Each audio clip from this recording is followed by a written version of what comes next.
या दिंडीवाले समोर या. डॉक्टर विजय भटकर सर, विनंती, रिंगिंग बेल साठी समोर यावं. Doctor Mashelkar sir, doctor Bhatkar sir.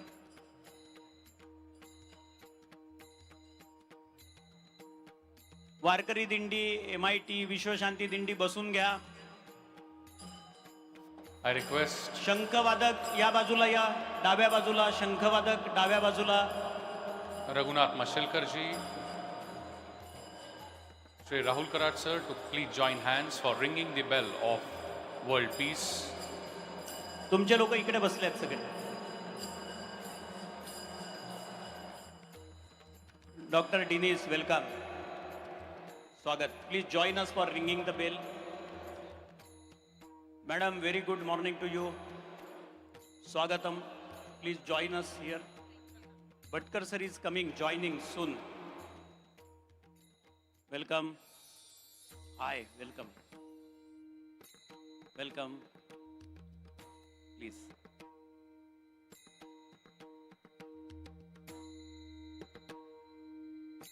I request all my volunteers to guide the delegates. Swagat. Over to Gautam Bapat sir. It's a sincere request to all the dignitaries to go ahead and ring the bell of world peace, which will mark the beginning of 10th World Parliament of Science, Spirituality, Religion and Philosophy. All the dignitaries have joined hands for ringing the bell of world peace.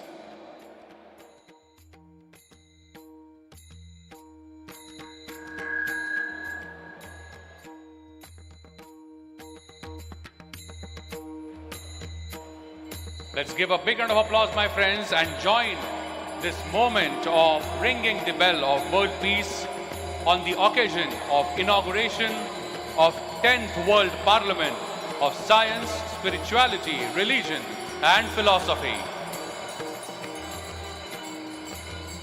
The beautiful occasion of ringing the bell, giving the clarion call to the entire humanity. Will the world ever see the end of 21st century? It is the need of the hour.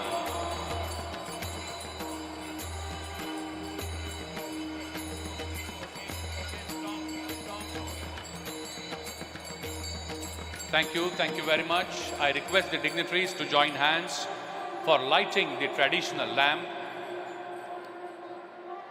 Lighting the traditional lamp is an important tradition of our country.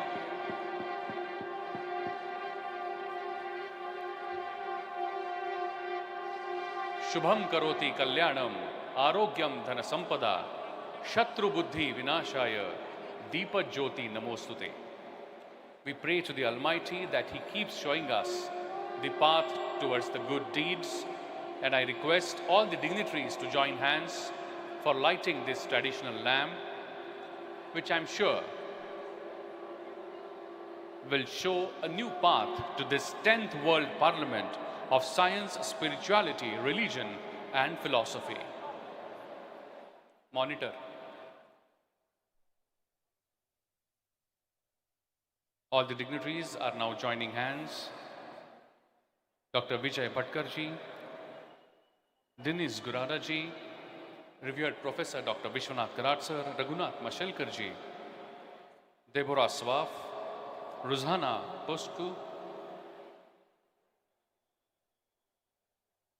All the dignitaries are joining hands for lighting this traditional lamp.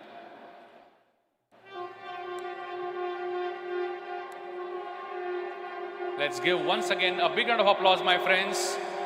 A huge round of applause as this traditional lamp is being lit at the august hands of dignitaries.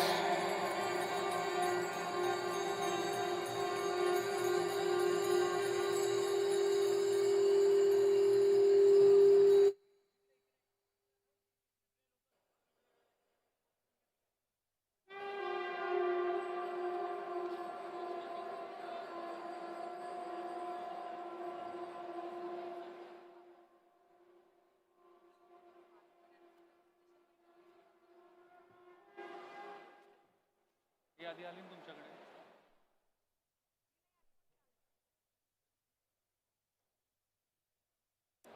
My friends, it is apt moment and time in the world that we come together and once again discuss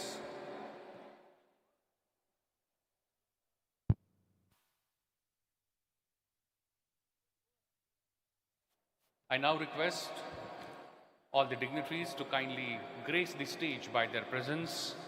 I invite on stage Dr. Mangesh Karatji, Dr. Vijay Bhatkar ji, Dinesh Gurada ji, Dr. Vishwanath Karat sir, Raghunath Mashelkar ji, Shri Rahul Karat sir, Deborah Swaf, Ruzana Pusku, and Honorable Vice Chancellor Dr. R.M. Chitnis to kindly grace the stage by their presence.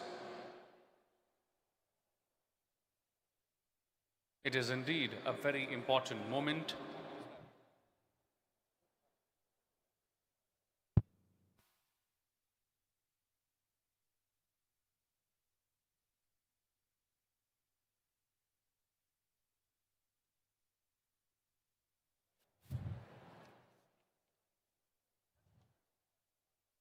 I request everyone in the audience to kindly accept the chairs so that we can begin with the inaugural session of 10th World Parliament of Science, Spirituality, Religion and Philosophy. I request everyone in the audience to kindly accept the chairs.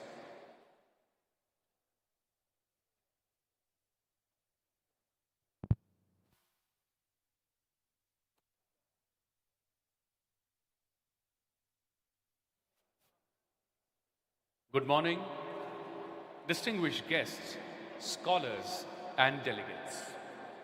It is a profound honor to welcome all of you to the inaugural session of the 10th World Parliament on Science, Religion, Spirituality and Philosophy. Today we stand united in our pursuit of promoting a culture of peace in the world through value-based universal education system. One that harmoniously integrates the components of science and spirituality.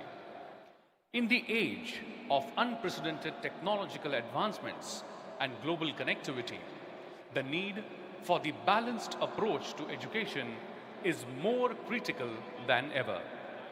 Science is the rationality and evidence-based understanding has brought immense progress to humanity.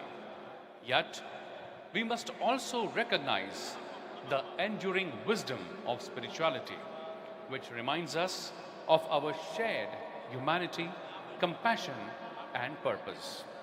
This Parliament serves as a platform to merge these two essential components, shaping an education system that is not only fosters intellectual growth but also nurtures the soul.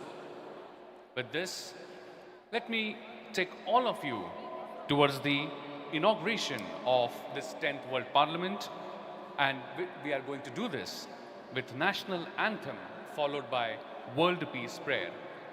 I request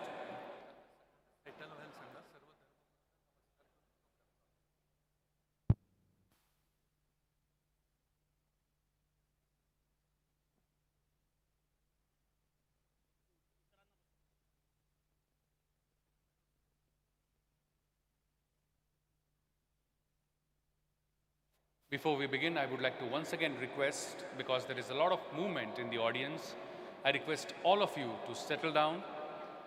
And it is our good fortune that we have the representation of Buddhism, Sikhism, Islam, Christianity, Hinduism, and many religions of the world.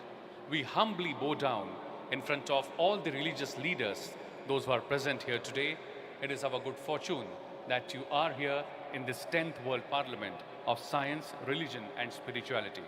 On behalf of everyone on the stage and the organizing team, I once again fold my hands and welcome all of you wholeheartedly. I would like to once again request everyone in the audience to settle down quickly. We need to begin the inaugural session of 10th World Parliament of Science, Religion and Philosophy. My friends, Today's gathering is just not a conference. It is much more than that. It is a clarion call given to the entire humanity. We are faced with an urgent question: will the world ever see the end of 21st century? The answer lies in how we educate our future generations. By embedding universal values such as peace, tolerance, and sustainability into the fabric of our education system, we have the power to transcend the divisions of race, religion, and nationality. The fusion of science and spirituality provides us with a roadmap to address the global challenges, conflicts, inequality, and environmental degradation.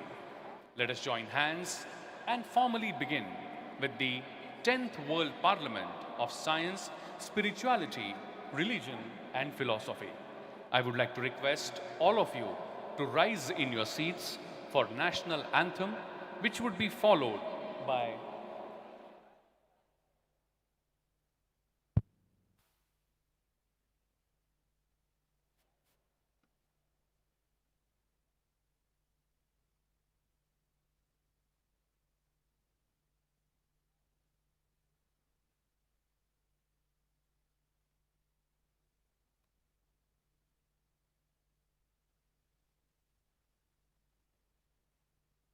I request all of you to rise in your seats for national anthem, which would be followed by world peace. राष्ट्रगीतानंतर आपण विश्वशांती प्रार्थना करणार आहोत, तेव्हा सर्वांना विनंती की राष्ट्रगीतानंतर कोणीही बसू नये. It's a sincere request to all of you not to sit down after the national anthem. I request my technical team to kindly relay the national anthem, please. जनगण मन अधिनायक जय हे भारत भाग्य विधाता पंजाब सिंध गुजरात मराठा द्राविड उत्कल बंगा विंध्य हिमाचल यमुना गंगा उच्चल जलधि तरंगा तव शुभ नामे जागे तव शुभ आशीष मांगे गाहे तव जय गाथा जनगण मंगलदायक जय हे भारत भाग्य विधाता जय हे जय हे जय हे जय जय जय जय हे भारत माता की भारत माता की वंदे वंदे I now request all of you to please fold your hands, close your eyes, and as per the tradition of this institution for last 40 years, let us wholeheartedly participate in a prayer which does not talk about any caste, creed, religion, or any section of society. This prayer is for the well-being of entire humanity. I request all of you to close your eyes, fold your hands, bring the image of your mother, your father, your deity in front of your eyes, and wholeheartedly participate in world peace prayer.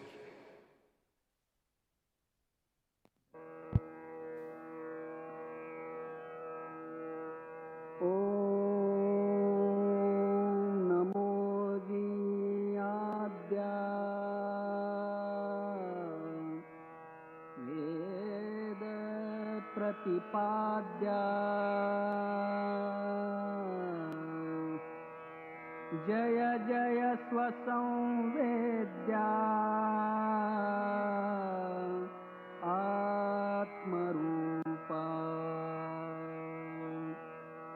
देवा तूची गणेशु सकलार्थ मति प्रकाशु म्हणे निवृत्तिदासु अवधारी goji गुरुर्ब्रह्मा गुरुर्विष्णु गुरुर्देवो महेश्वरः गुरु साक्षात् परब्रह्मा तस्मै श्री गुरवे नमः।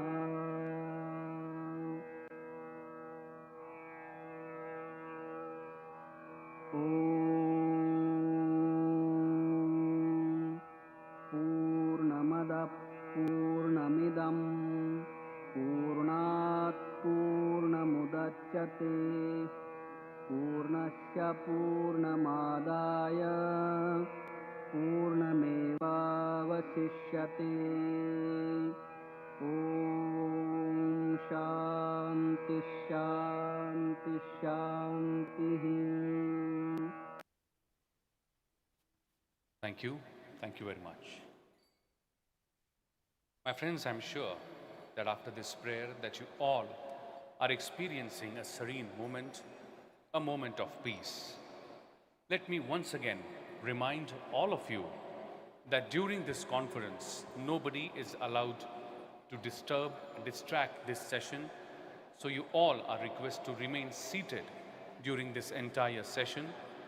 Let me once again remind you that the use of mobile phones is highly discouraged. Please ensure that you are not using your mobile phones during the session.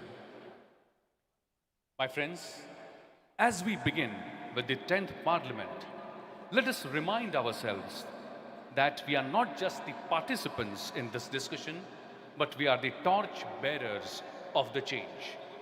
Together, we can inspire a global movement towards peace, unity, and sustainable future. Let this Parliament serve as a beacon of hope, guiding us towards a world where science, spirituality coexists, and where education paves the way for a brighter, more harmonious tomorrow. I now request my technical team to kindly relay a film which would be the curtain raiser of this 10th World Parliament of Science, Spirituality, Religion and Philosophy. Can we have the video, please? प्यारे भारतवासियों, आज विश्व भर में हिंसा, आतंकवाद, सांप्रदायिकता, अराजकता, तापमान वृद्धि व युद्ध का डरावना माहौल बना हुआ है। क्या भय और संभ्रम से भरी इस अवस्था का कोई अंत नहीं? परमाणु, जैविक और रासायनिक हथियारों से भरे इस विश्व में क्या मानवता 21वीं सदी का अंत देख पाएगी या नहीं? एक निश्चित है कि इस भीषण स्थिति को शांत करने का मार्ग भी मानव निर्मित ही होगा, और एक दैवी संयोग ये है कि पुणे, भारत में एक ऐसी वास्तु का निर्माण हुआ है जो पूरे विश्व को शांति, समन्वय, सद्भाव, वैश्विक बंधुत्व तथा ईश्वरीय विश्वात्मक तत्व का संदेश दे रही है। इस वास्तु के संकल्पनाकार, संरचनाकार तथा निर्माता महान शिक्षाविद डॉक्टर विश्वनाथ दा कराड़ आवाहन करते हैं। भारत के महान सपूत स्वामी विवेकानंद जी ने यह कहा था कि 21वीं सदी में मेरी भारत माता विश्व के सामने ज्ञान का दालन और विश्व गुरु के रूप में उभर कर आएगी। विश्व का ये सबसे बड़ा गुंबद महान तत्वज्ञ संत श्री ज्ञानेश्वर महाराज से श्रेष्ठ वैज्ञानिक डॉक्टर अल्बर्ट आइंस्टाइन तक, अर्थात अध्यात्म से विज्ञान तक का सफर दर्शाता है।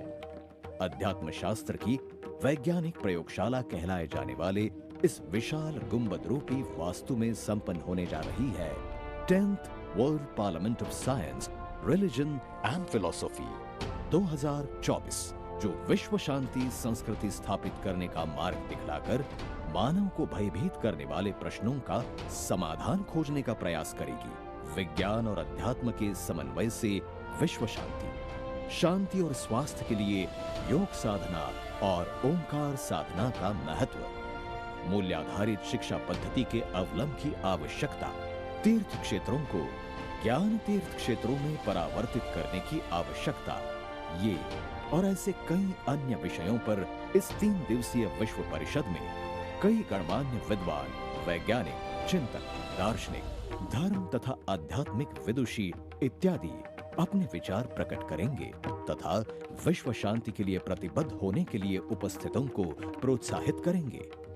तथागत गौतम बुद्ध का पंचशील, तत्वज्ञ संत श्री ज्ञानेश्वर माउली का पसायदान, राष्ट्रपिता महात्मा गांधी जी की सत्य और अहिंसा की सीख, ये सारे मार्ग विश्व शांति के गंतव्य पर पहुंचते हैं। आइए इस ऐतिहासिक 10th world parliament of science, religion and philosophy 2024 में सम्मिलित होकर विश्व शांति का मार्ग अपनाएं। Thank you very much. Let's give a big round of applause, my friends. A big round of applause. We are present here in huge numbers. The best wishes for the 10th World Parliament of Science, Spirituality, Religion and Philosophy.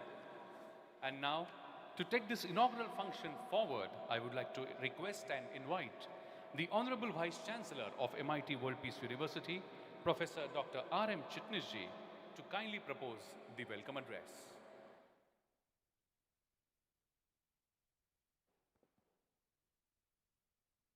Hello.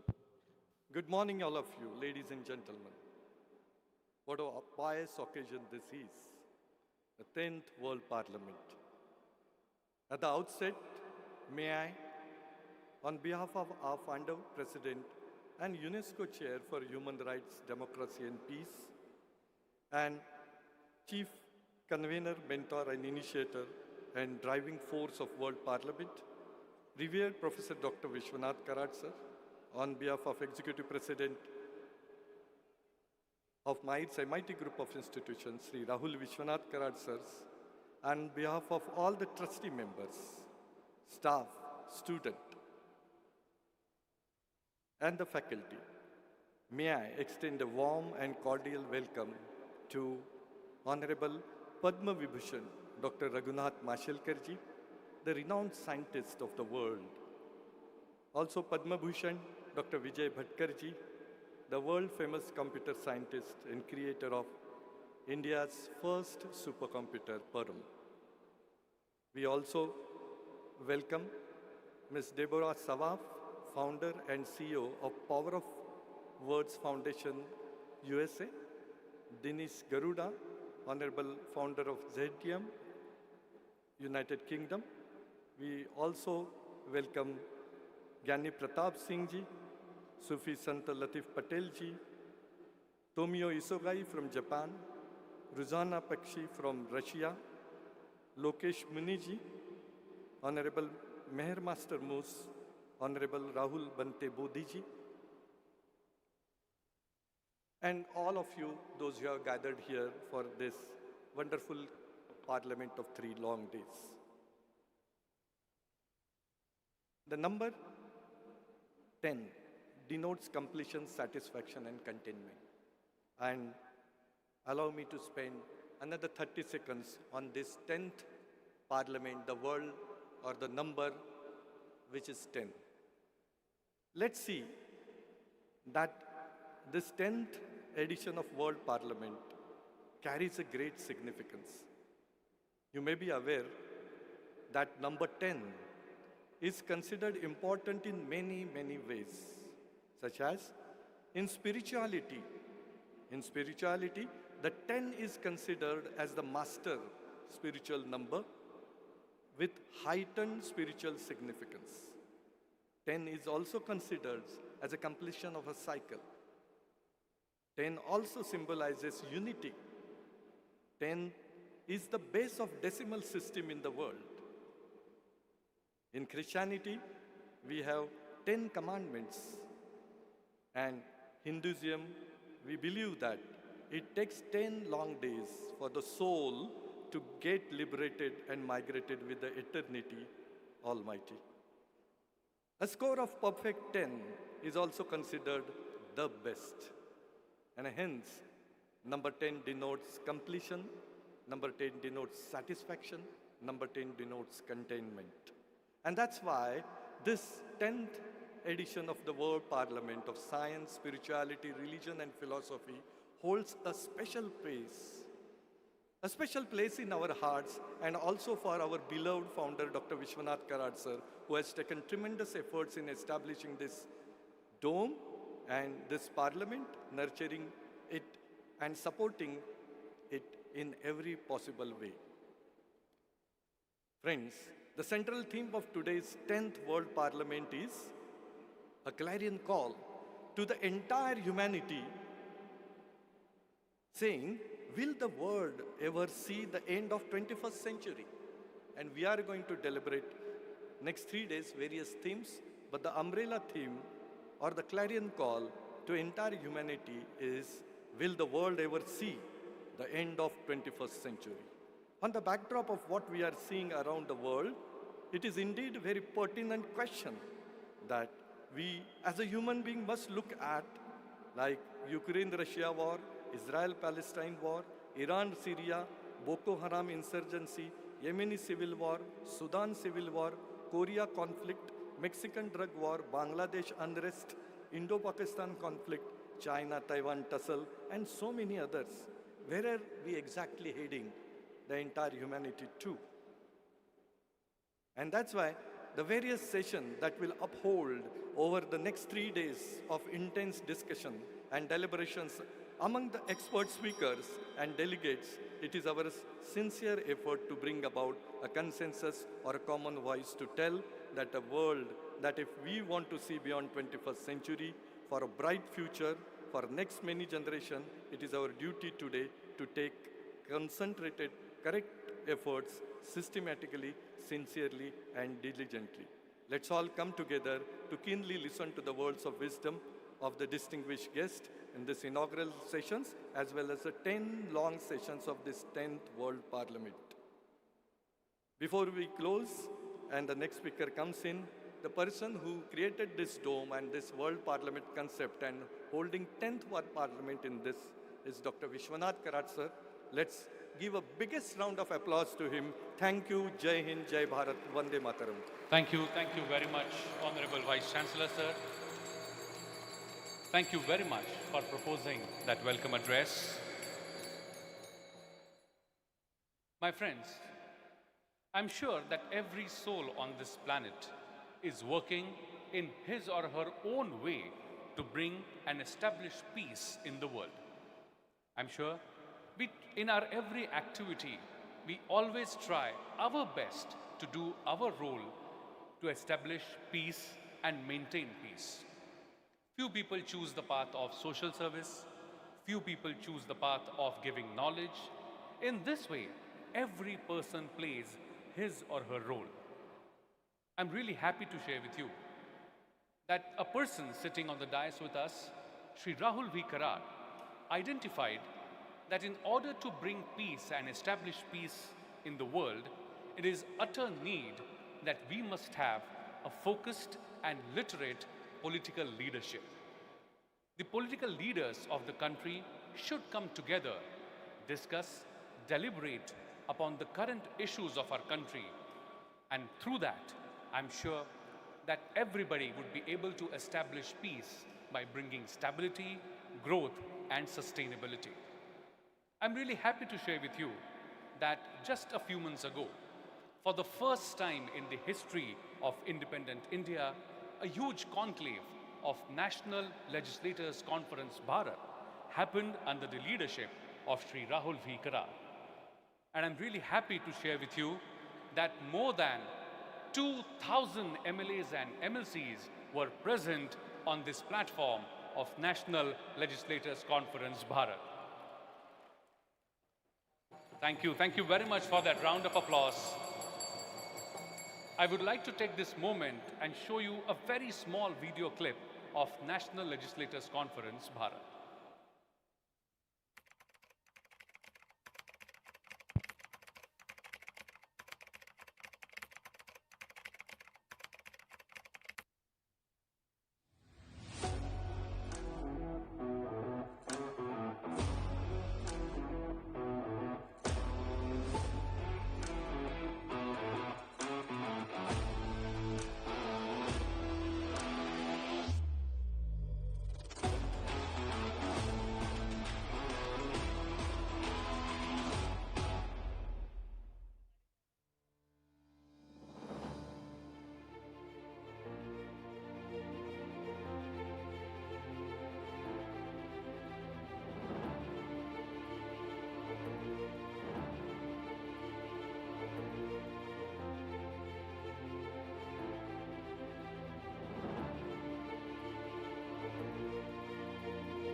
desire for the welfare of a person, this constitution paves a way for you to achieve your goal.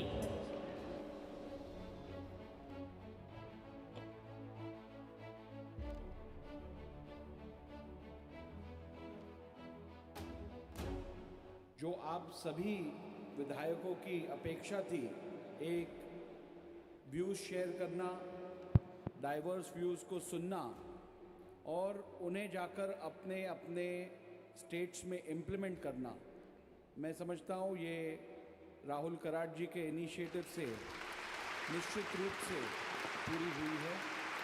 मुझे अच्छा Thank you very much. And let's give a big round of applause and welcome the Managing Trustee and Executive President of MIRE for sharing the future vision, Sri Rahul V. Kara.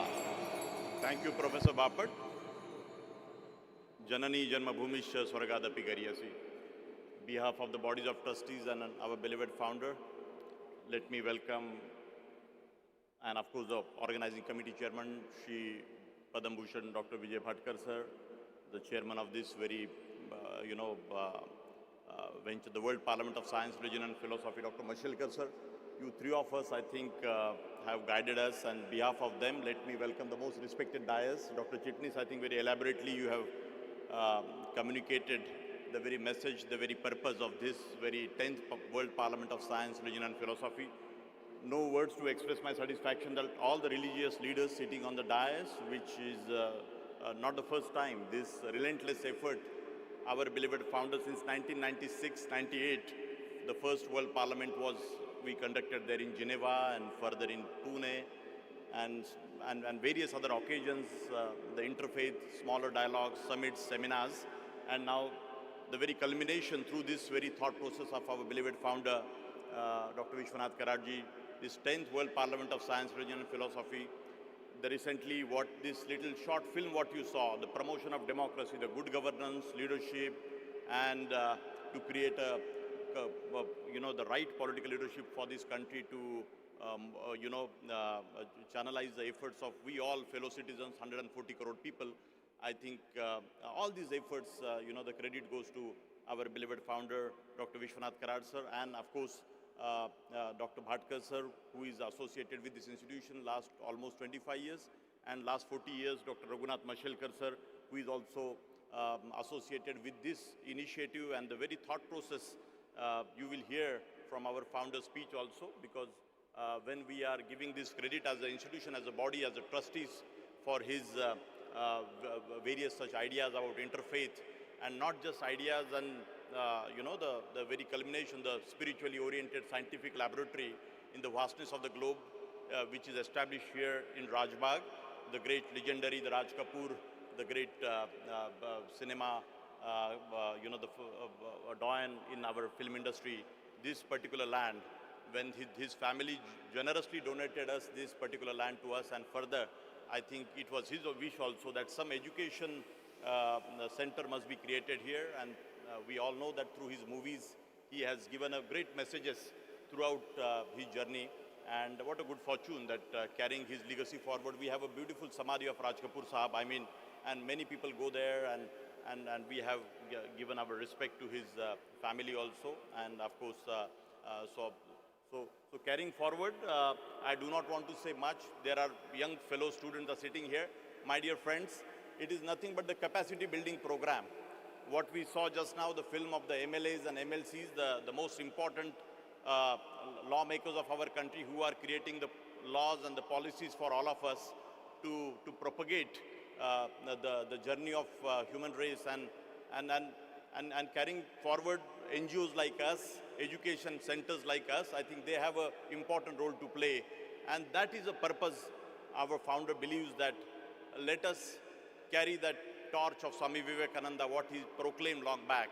The unification of science and spirituality alone can bring peace to the mankind. And he said this particular sentence, but I must say that through his lifetime quotations and his writings, our founder was inspired. And imagine that in a true sense, there are 54 statues of scientists, saints, philosophers. Yesterday, 2 important statues we installed here, my dear friends. and they laid the foundation for all of us. What today, the 90% syllabus, what we learn today, it is on the fundamentals of all these 54 people, the physics or mathematics or engineering, any such subject you talk about, the philosophy. So these particular thoughts and this particular foundation is laid by these 54 people, and we are trying our level best as a society that very journey from the bad to good. You know, we were barbarians, we were once upon a time, thousands of years back. We as a human race, how we born, we all know that. And it is a continuous journey, my dear friend. हमें सबको सोचना है कि एक बुराई की तरफ से अच्छाई की तरफ जाने की ये जर्नी है. और मैं ये समझता हूँ, आप सभी दोस्तों को, स्टूडेंट्स को मैं बताना चाहूँगा कि there was an era. I was really thinking that, you know, there was a time when the philosopher, the saints and other people we were worshipping a lot. And further, of course, the warriors and, you know, so many, and further the nation boundaries, how the society has evolved.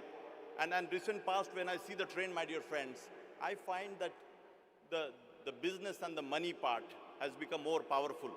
You get me? But I think to keep the society balanced, my dear students and friends, I think some such message, what is we have been trying to champion and promote all over the world is very, very important. So we need to have a balance, my dear friends, and not just this, you know, one center and one conference is going to change the world, my dear friend. But I think particularly 20,000 universities across the country, across the world, my dear friends, they need to think. The primary, pre-primary education system and the higher education system only can think the kind of syllabus, my dear friends, we have established here at our MIT World Peace University, MIT Art, Design and Technology University. I have said this, Dr. Bhatkar sir, Dr. Mashelkar sir, that this particular syllabus, if we can promote particularly the higher education ministries and other ministries of the world, they truly think that the religious scriptures or the life-guiding scriptures was a thought propagated again by our founder, and all the paths are different. But in between, we as a human race, somewhere we have adulterated our thinking for our own selfish motives and intentions. But fundamentally, I do not think that any religion, I am not a deep thinker or I have not read much, but what as an individual and as a human being, what little I have learned from the society and people, I believe that fundamentally the original thinking is very, very pure and pious. And we all as students, business, innovation, startups, all these ideas are very, very important. The wealth, the materialistic world is very, very important for all of us, for the comfort, and the humans have created this.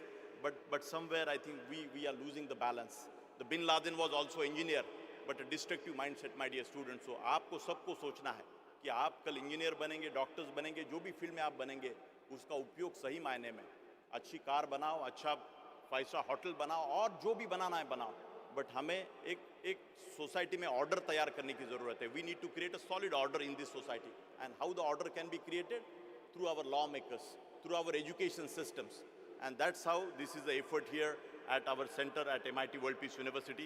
And once again, I bow down to all the respected Lokesh Muni ji. आपका यहाँ पे हमेशा सदैव ये रहा है. Madam Devra ji, you are in fashion. Students must know, you can just wave your hand.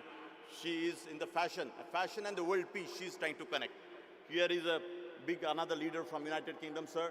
You are connecting the technology and world peace, the innovation and world peace. I think these are the thought leaders. So we have to have, and at this institution, we are promoting technology, research, science, and the startup, and so many activities, but a very balanced approach. So that is the message of our founder. So thank you so much. All the respected members, let us take ahead this journey with a full spirit. Next 3 days are very, very important. Your engagement, your attentiveness is going to make this conference successful. And very purposefully, my youngsters sitting here in this audience, you all know that our founder has a strong belief, and he sees that the demographic dividend of this country, 60%, you know, the youngsters are below 35 years of age. So you all need to change this world, and India has an important role to play in the vastness of the globe. Thank you so much. Jai Hind, Jai Bharat. Thank you very much, Shri Rahul Karat sir, for once again underlining the importance of this conference. My friends, it is really important that we all understand what we are here for.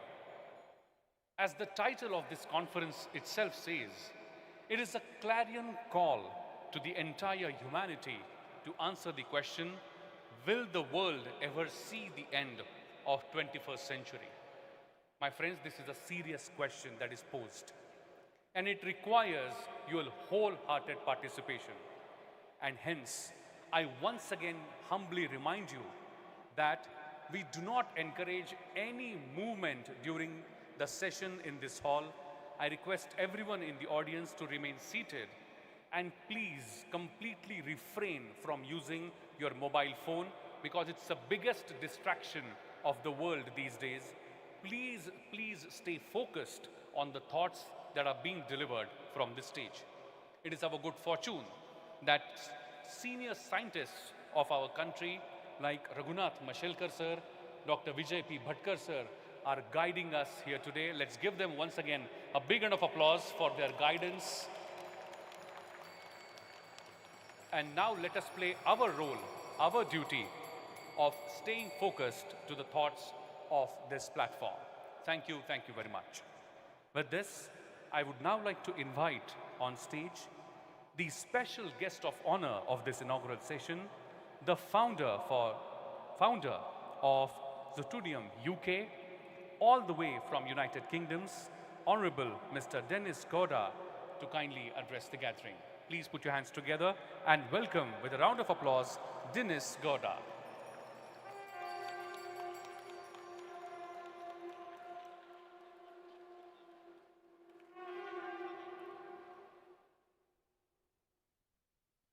Hello, it's an honor to be here. I want to start by, just a second.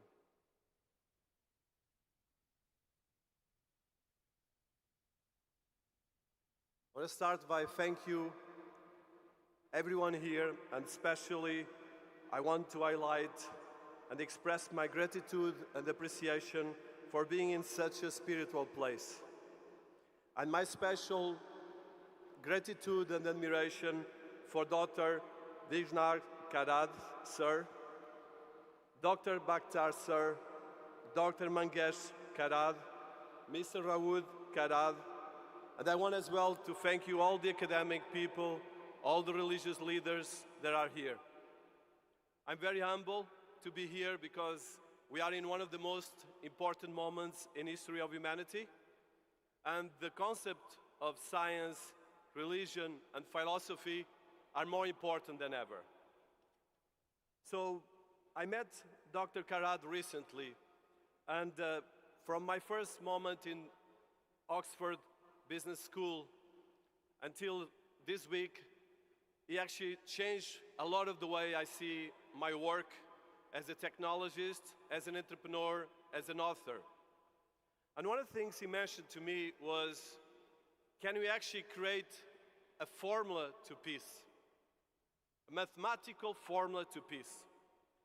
And well, this is something I've been working. So we are in a time of artificial general intelligence, the most powerful development in technology and science ever in history of humanity.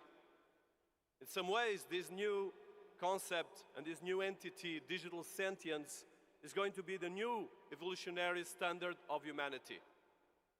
So I thought about the challenge of creating a formula for peace using science, religion, and philosophy. And how can we do this?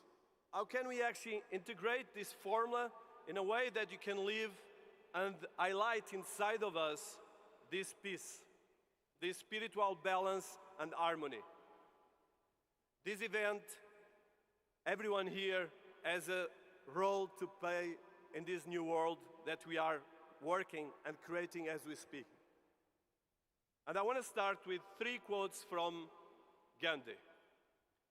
If we are to reach real peace in the world, and if we are to carry on a real war against war, we shall have to begin with the children. Second, this was 1921. Non-violence is the first article of my faith. It is also the last article of my creed. 1922. And the last one, in my humble opinion, non-cooperation with evil is as much a duty as is cooperation with good. So, if you look at this and we integrate this in the concept of peace, in the action of peace, this touches all of us. And humanity has always oscillated between periods of peace and war, conflict, cooperation, and where the good and the evil were always present. It's in the inner nature of humanity. So, we are in a time that if you look in the last 5,000 years, and I went scientific in this little work that I urge everyone here to do with me, if you look at the last 5,000 years of history, we have a lot of different conflicts. Some of the biggest conflicts were, for instance, the Trojan War, that is in history, and there was no record of the number of deaths. The Peloponnesian War, 431 before Christ, where 250,000 people died. The 100 Years' War, where 3 million people died. The Napoleonic Wars, where 4 million people died. The American Civil War, 620,000. And then we went to the World War I, which was just 1 century ago, where 20 million people passed away. The World War II, 70 million. The Vietnam War, 3 million. And the Syrian Civil War, that is still partly going, 500,000 plus casualties. So, how can we create a peace formula that you can integrate in our lives and use all the technologies that we are working and creating in this institution that I deeply respect, World Peace University? It's a very big responsibility, and it's actually something that we all have to act upon. So analyzing scientifically and integrating a mathematical code to look at peace, we can quantify the likelihood of peace or conflict. We can propose even a formula to integrate these in our daily lives, and of course integrating emotional intelligence, education, religion, and all the wonderful things we can achieve, the better of us. And this formula that I create, and I'll share with you afterwards, is a formula that looks at the peace index from the scale of 0 to 1, where 1 is complete peace and 0 is complete war. And then the number NF, the number of non-violent movements within a given period. Then LR, the literacy rate and educational emotional intelligence level, which correlates with informed population less likely to engage in war. And then WR, that is the wealth and well-being gap or resource inequality. And lastly, ER, environment resource depletion, which is important as we go to a new stage of sustainable development. By integrating data and integrating the knowledge of all of you here, from academics to religious leaders, we can actually integrate these with artificial intelligence and acknowledge a lot of things we can change as we speak. On the top of this challenge, we're going to have a new challenge that all of us have to acknowledge now. In 1 year, we're going to have artificial general intelligence, more powerful in terms of another level of intelligence than all our human intelligence. This artificial general intelligence is created by us. We are part of it, but we have to make sure that we use it to create the better of our species, and we bring our balance to it. So this index is something that I would like to urge and engage you all, the religious leaders, the academics in this room, all the professors that are working in all of the confrontation and a lot of this development and research, and how we can put this forward. So I want to finish by mentioning the historical letter from Birmingham jail from Martin Luther King, where he highlighted a negative peace, which is the absence of tension, to a positive peace, which is the presence of justice. So, can we create a positive peace or a war against wars? Can we use these technologies that are the tools of our time to create a new Magna Carta, a new Magna essence of us? If you look at the essence of peace, it comes actually from the Indo-European Pact, which was created here in India. So the Pact word is about the lack of tension, fasten, balance, harmony. This is not easy, but all of us have a responsibility to act on this. And I believe that here, within this wonderful space, and thank you to Dr. Karad for putting all of this together, his vision, and all of the people here, I believe we can act and we can make it a new reality. But it starts with each of us. Each of us have a responsibility, and peace is a continuous work. And education and the way we take technology into our daily lives, because we are all using it, but making it a tool for the betterment of humanity. Thank you so much, and I hope we all work on this together. Thank you very much, Dinesh ji. Thank you very much for your insights. My friends, I'm really happy to share with you that Dinesh ji shares a very long and extensive experience in the digital realm. He's renowned as a top-tier global influencer and a thought leader. His insights on technology, particularly in the domain of smart cities, digital transformation, artificial intelligence, have spread discourse and understanding. My friends, I'm really happy to share with you that we heard a person who has worked with United Nations, UNESCO, different governments, central banks, providing him with a unique perspective. Thank you, sir. Thank you very much for being here today and sharing your perspective. My friends, many thought leaders, spiritual leaders, religious leaders were willing to be part of this session today. One of which, who could not unfortunately make it here today, Honorable D. Christopher Sanji, the religious leader, member of the Quorum of the 12 Apostles of the Church of the Jesus Christ of the Latter-day Saints, sends his message, his blessings, through a small video. I would like to request my technical team to kindly relay.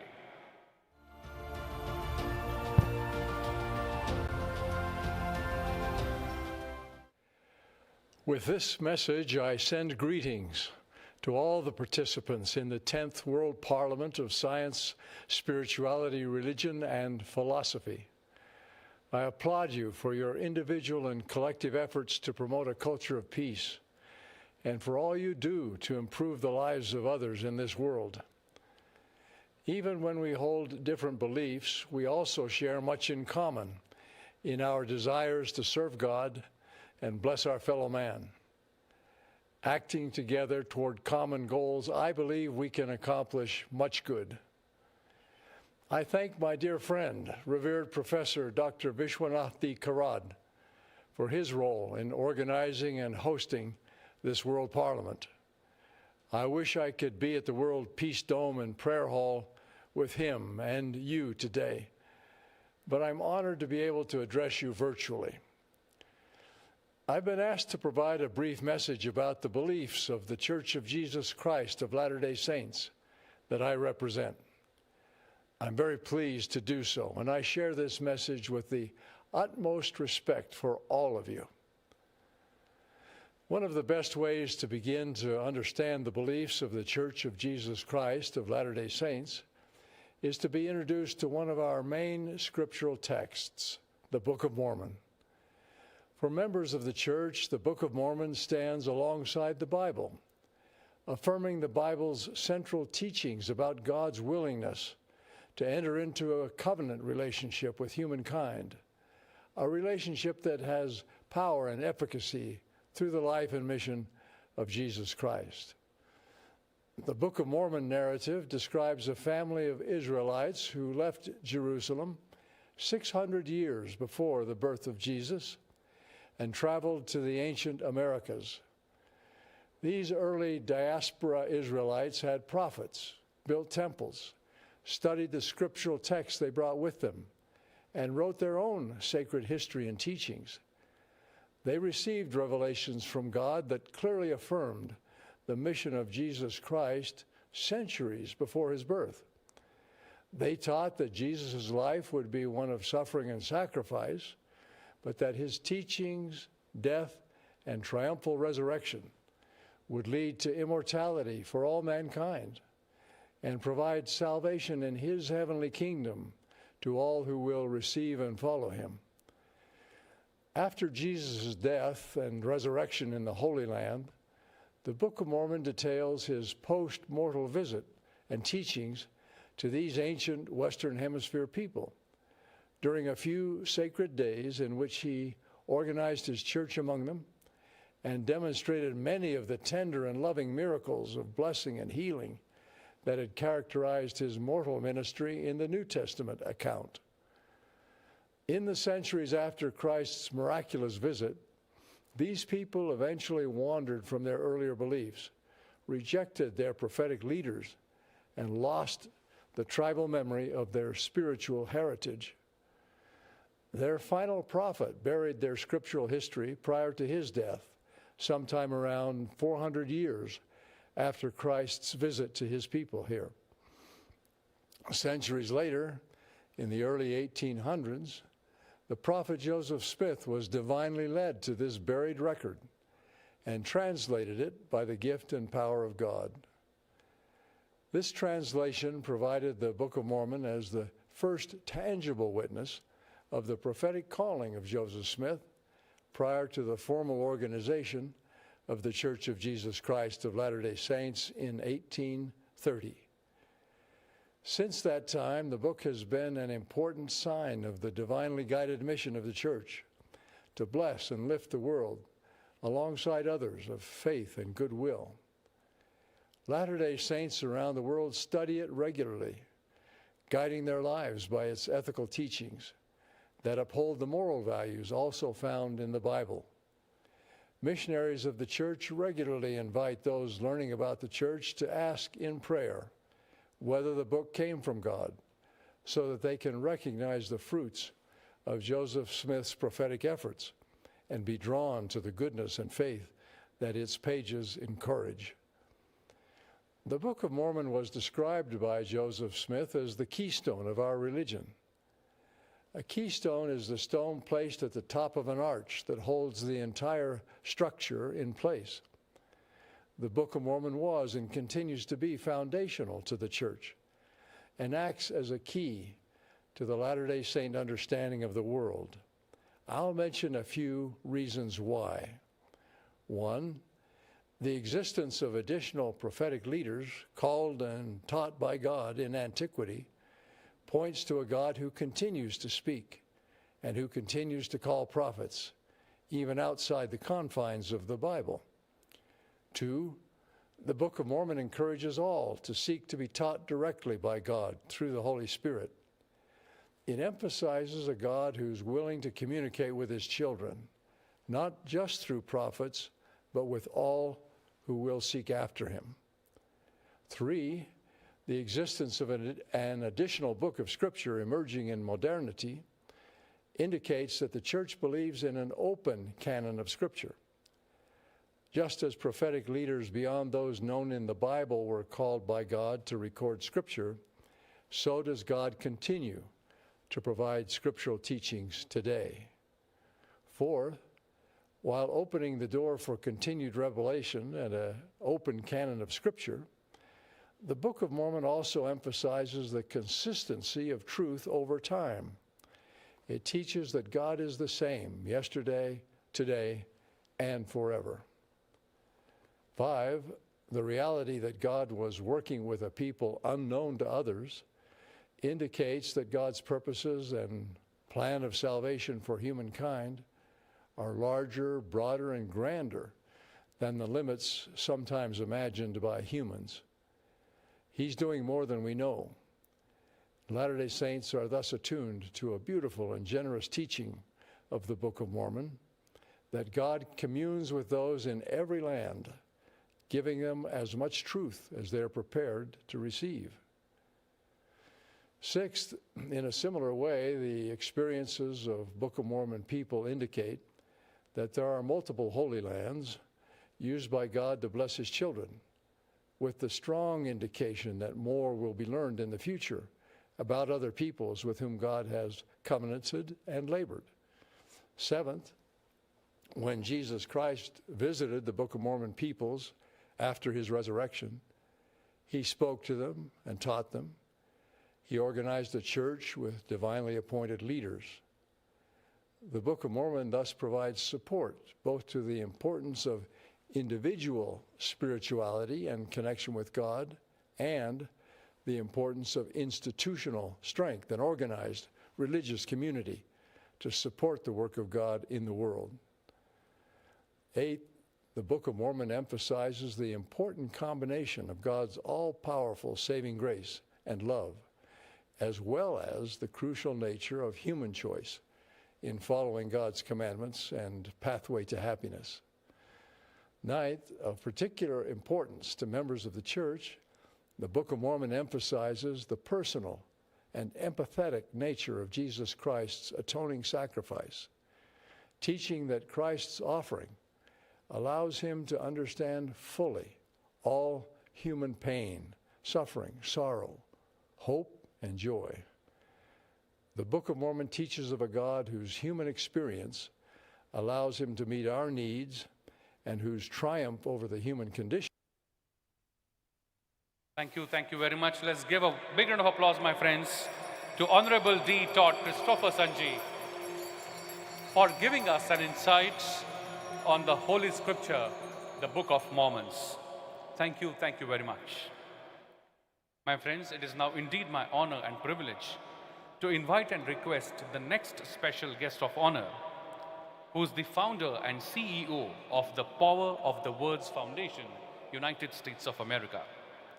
She is a fashion visionary with the global perspective and has made a significant impact on the industry.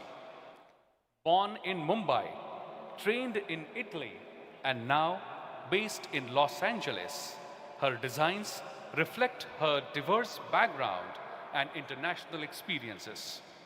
Known for her purpose-driven approach to fashion, her latest brand, The Power of Words, is dedicated to breaking down the stigma surrounding the mental health.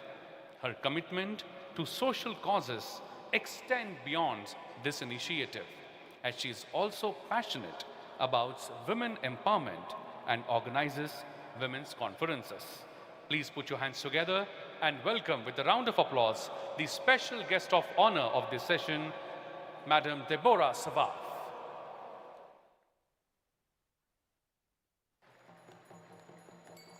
A big round of applause, my friends, as we request and have Madam Deborah Savaf from United States of America.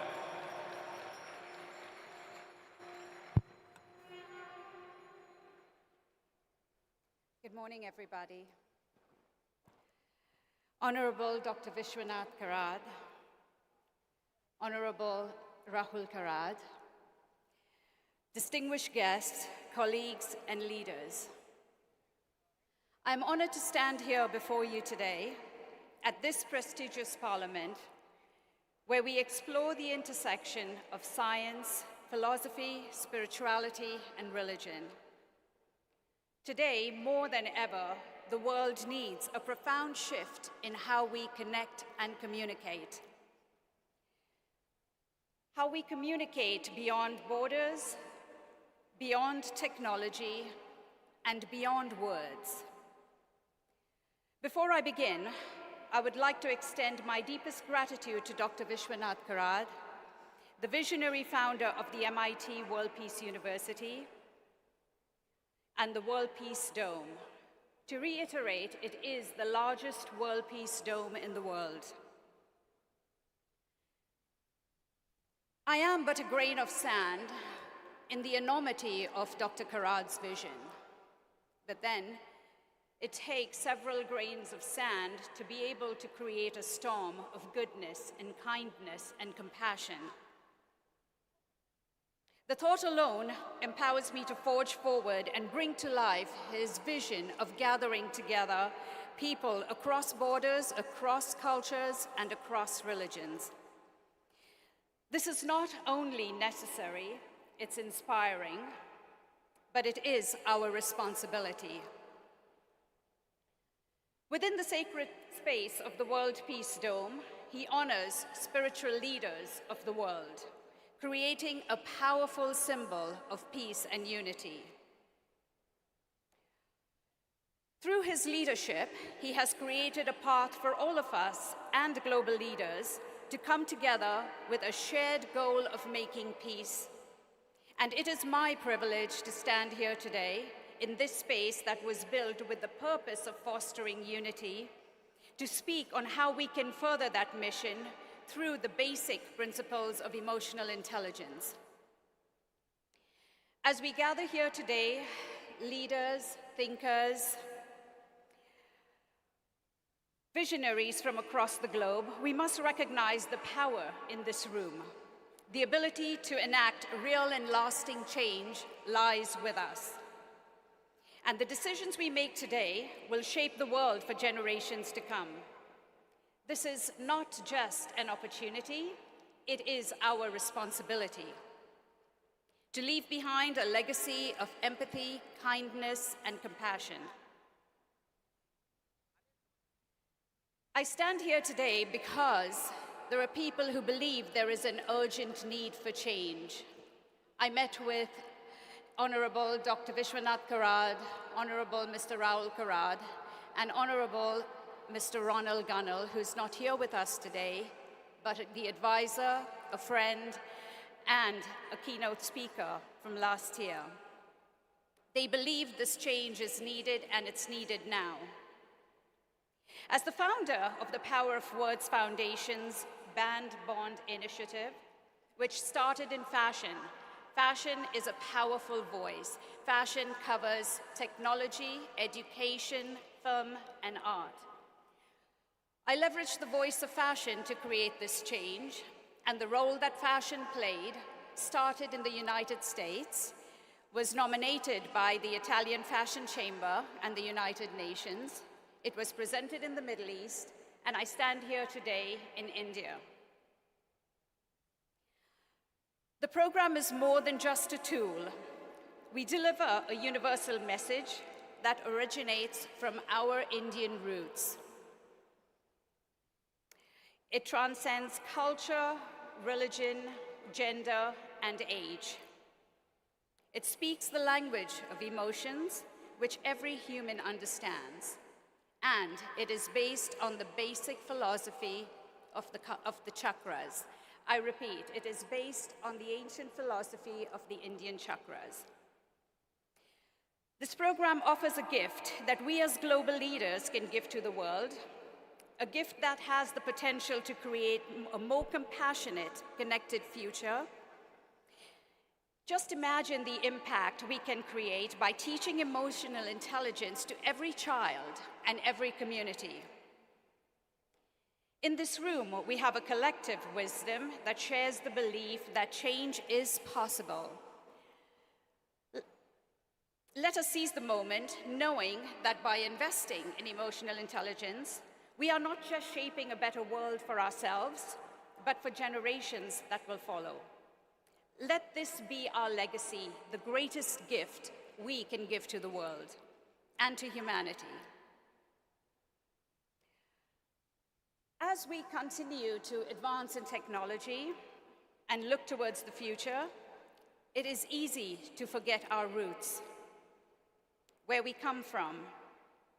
In India, we have a rich cultural heritage that has always emphasized intellect and academics, making IQ such a significant part of who we are. But IQ without EQ leaves us unbalanced. Our Indian culture already offers this balance through our spirituality that is profoundly and deeply embedded within us. Spirituality teaches us compassion, kindness, and the ability to seek happiness from within, the very foundation of emotional intelligence.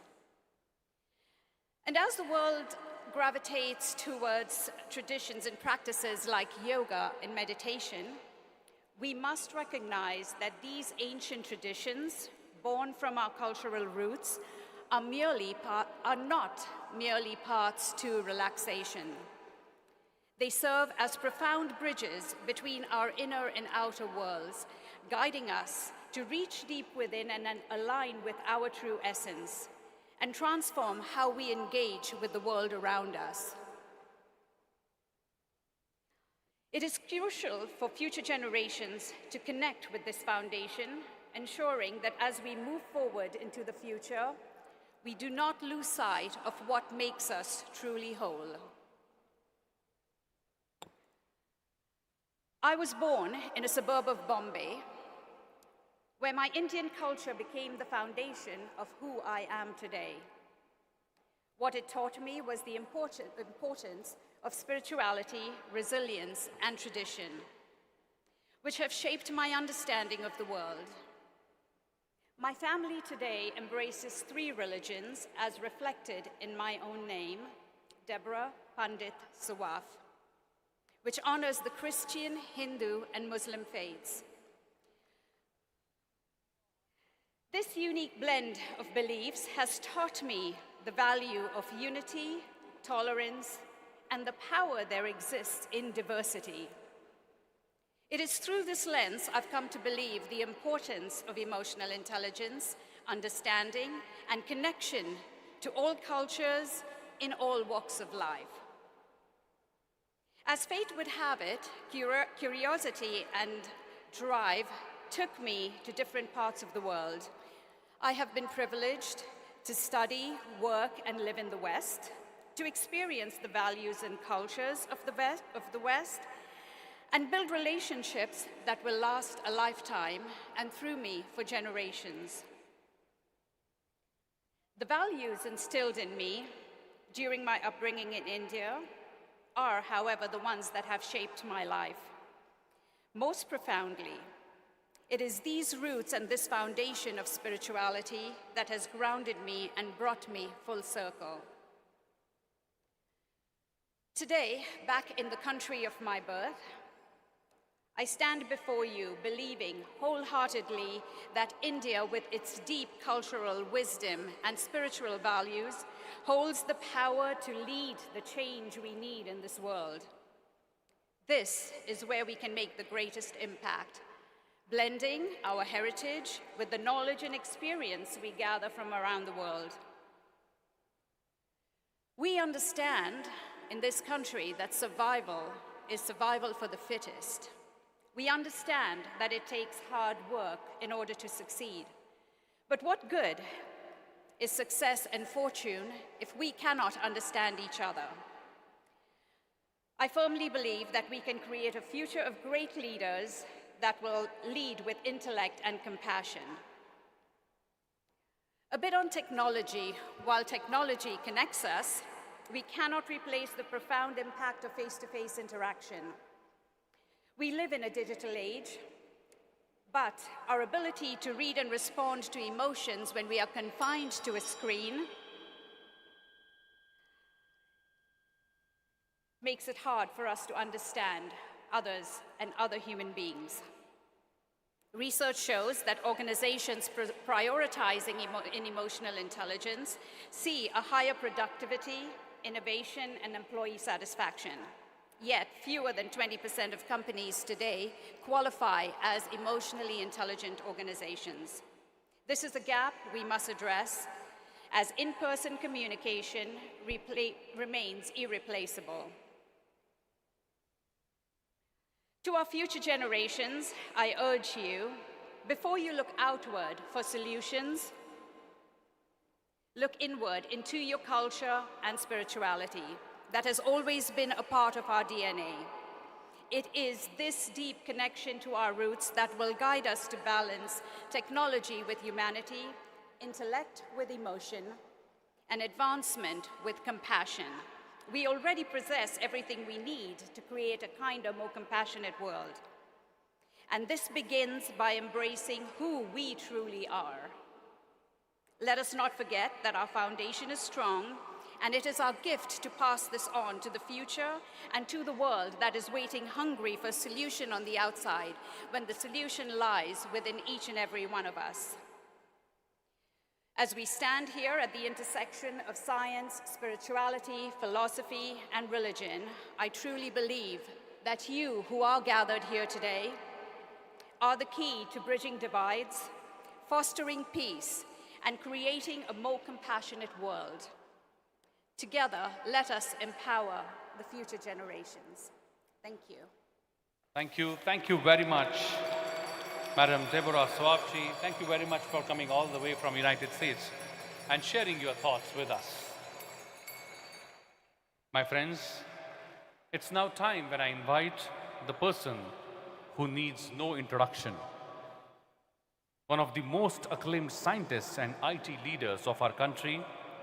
He's best known as the architect of India's first supercomputer and the founder of executive director of CDAC, which is India's national initiative in supercomputing. He is credited with the creation of several national institutions, notably amongst them is CDAC, IIITM, I2IT, ETH Labs, MKCL, and many more. It is indeed my honor and privilege to invite on stage. Please welcome with a big round of applause, my friends, Padma Bhushan, Honorable Dr. Vijay P. Bhatkar, sir.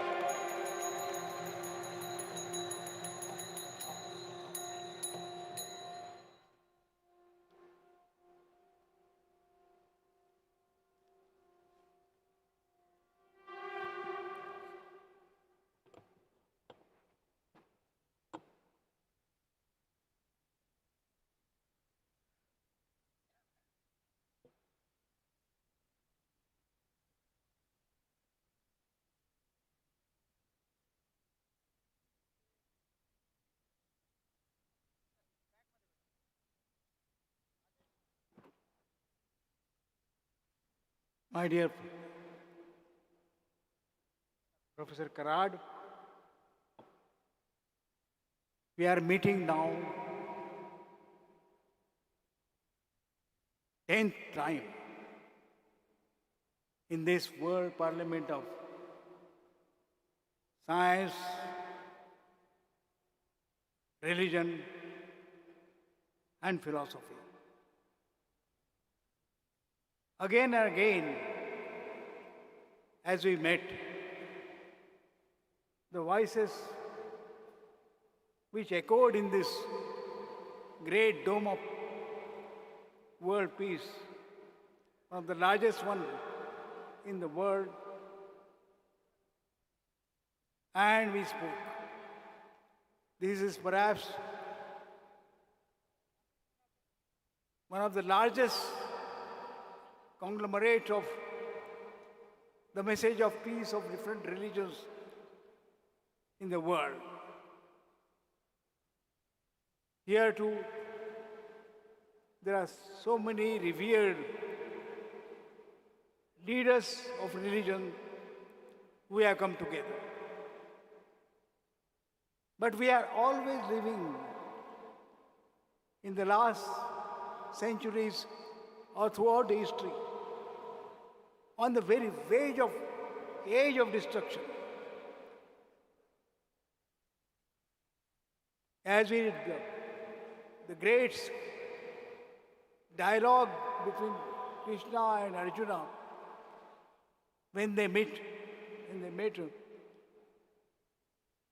almost in the position where everyone will be destroyed. Everyone but few will be destroyed. And this warning was given, this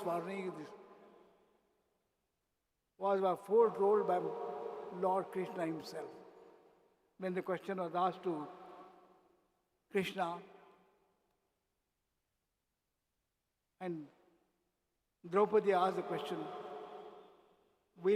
how many people will survive, or who will survive in this great Mahabharata war? This situation has come in the world again and again and again.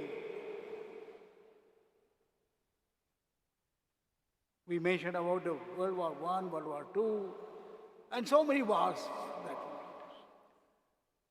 Fortunately, we survived. Sometimes I ask Professor Karad the question, will we survive the 21st century? Will we survive the 21st century?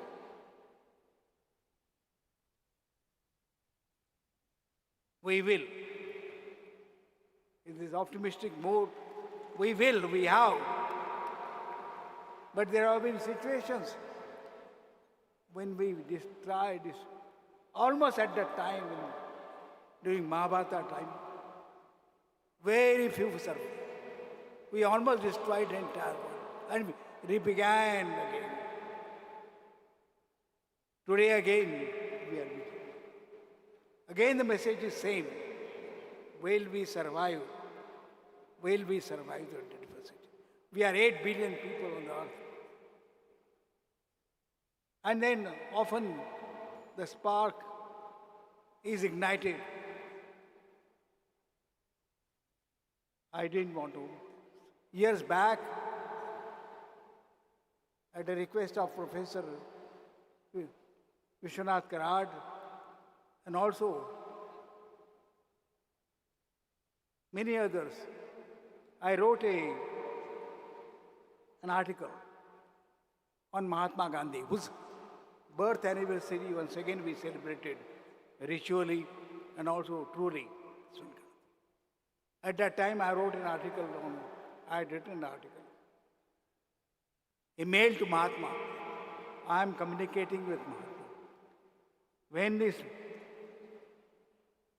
When I am writing this, Dennis, I remember, the encyclopedia you are creating again for the world. The encyclopedia of wisdom. Encyclopedia of not a collection of articles, but an encyclopedia of collective wisdom of the humanity. I am looking forward to that great encyclopedia which will come before us and once again teach the lesson of what wisdom means, which is the faculty given to humanity to survive this dangerous world. I want to say that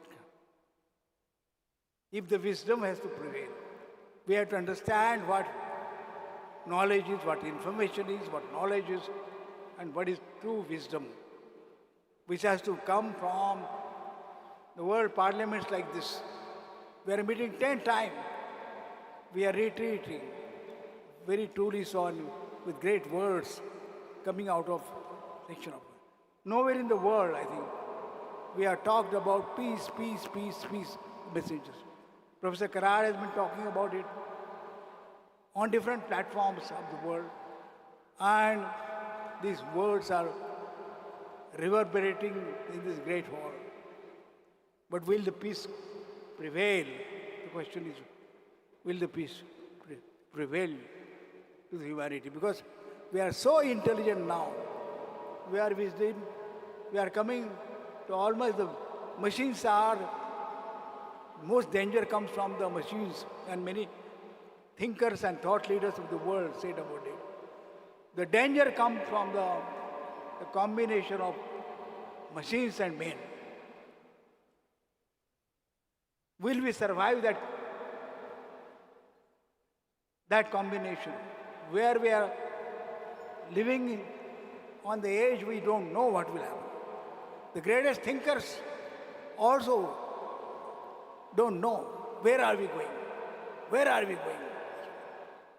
And there are many people talk about the regulation of artificial intelligence. I wrote some books in this AI years back. Where will AI take us? And that is one of the edge on which we will be operating on. Where will this intelligence take us?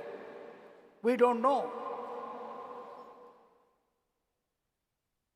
That's why I'm looking forward to your encyclopedia of wisdom, which has to come to the world. Perhaps we'll learn from that. I did a mail to Mahatma Gandhi which Professor Karad distributed to all, many teachers and some, including Professor Mashelkar, said that had tears in his eyes, and many of us, after reading that article, will that tears go waste? I am to this conference, this parliament of science and religion, on which Einstein talked about it again, and philosophy. With that wisdom, will the humanity wake up and bring enduring peace to the world? That is the question. Thank you very much. Thank you indeed. Looking forward to your great encyclopedia. Thank you, sir. Thank you very much. Let's give a big round of applause, my friends, to Padma Bhushan, Dr. Vijay P. Bhatkar, sir. Thank you, sir. Thank you very much for your continued support and guidance. My friends, it's now time when I invite yet another tall personality present on stage.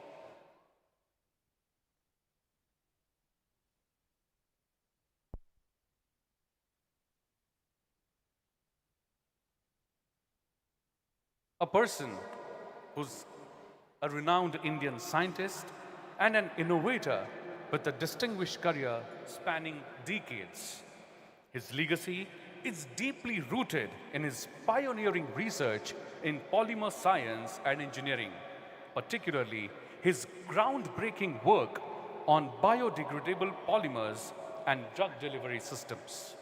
His leadership at the Council of Scientific and Industrial Research transformed the organization into a global leader in research and development. Please put your hands together. The chairman of the advisory committee of the 10th World Parliament of Science, Religion and Philosophy, Padma Vibhushan, Dr. Raghunath A. Mashelkar ji.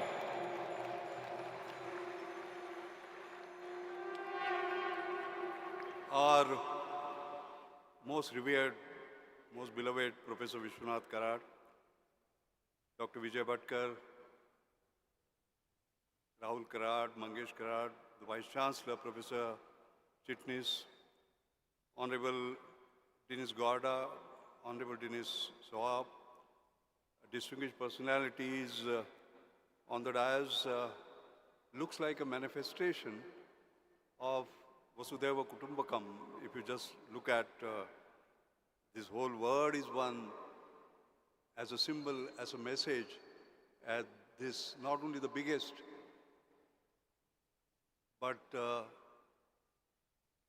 most effective, most inspiring message-giving auditorium, I would say, actually gives, ladies and gentlemen. This is the 10th World Parliament of Science, Reality, Religion, and Philosophy. Yesterday was Gandhi Jayanti. Yesterday was also an International Day of Non-Violence. And yesterday was also a day of greatest contradiction in the world. As we are celebrating International Day of Non-Violence, there were 200 missiles flying from Iran towards Israel.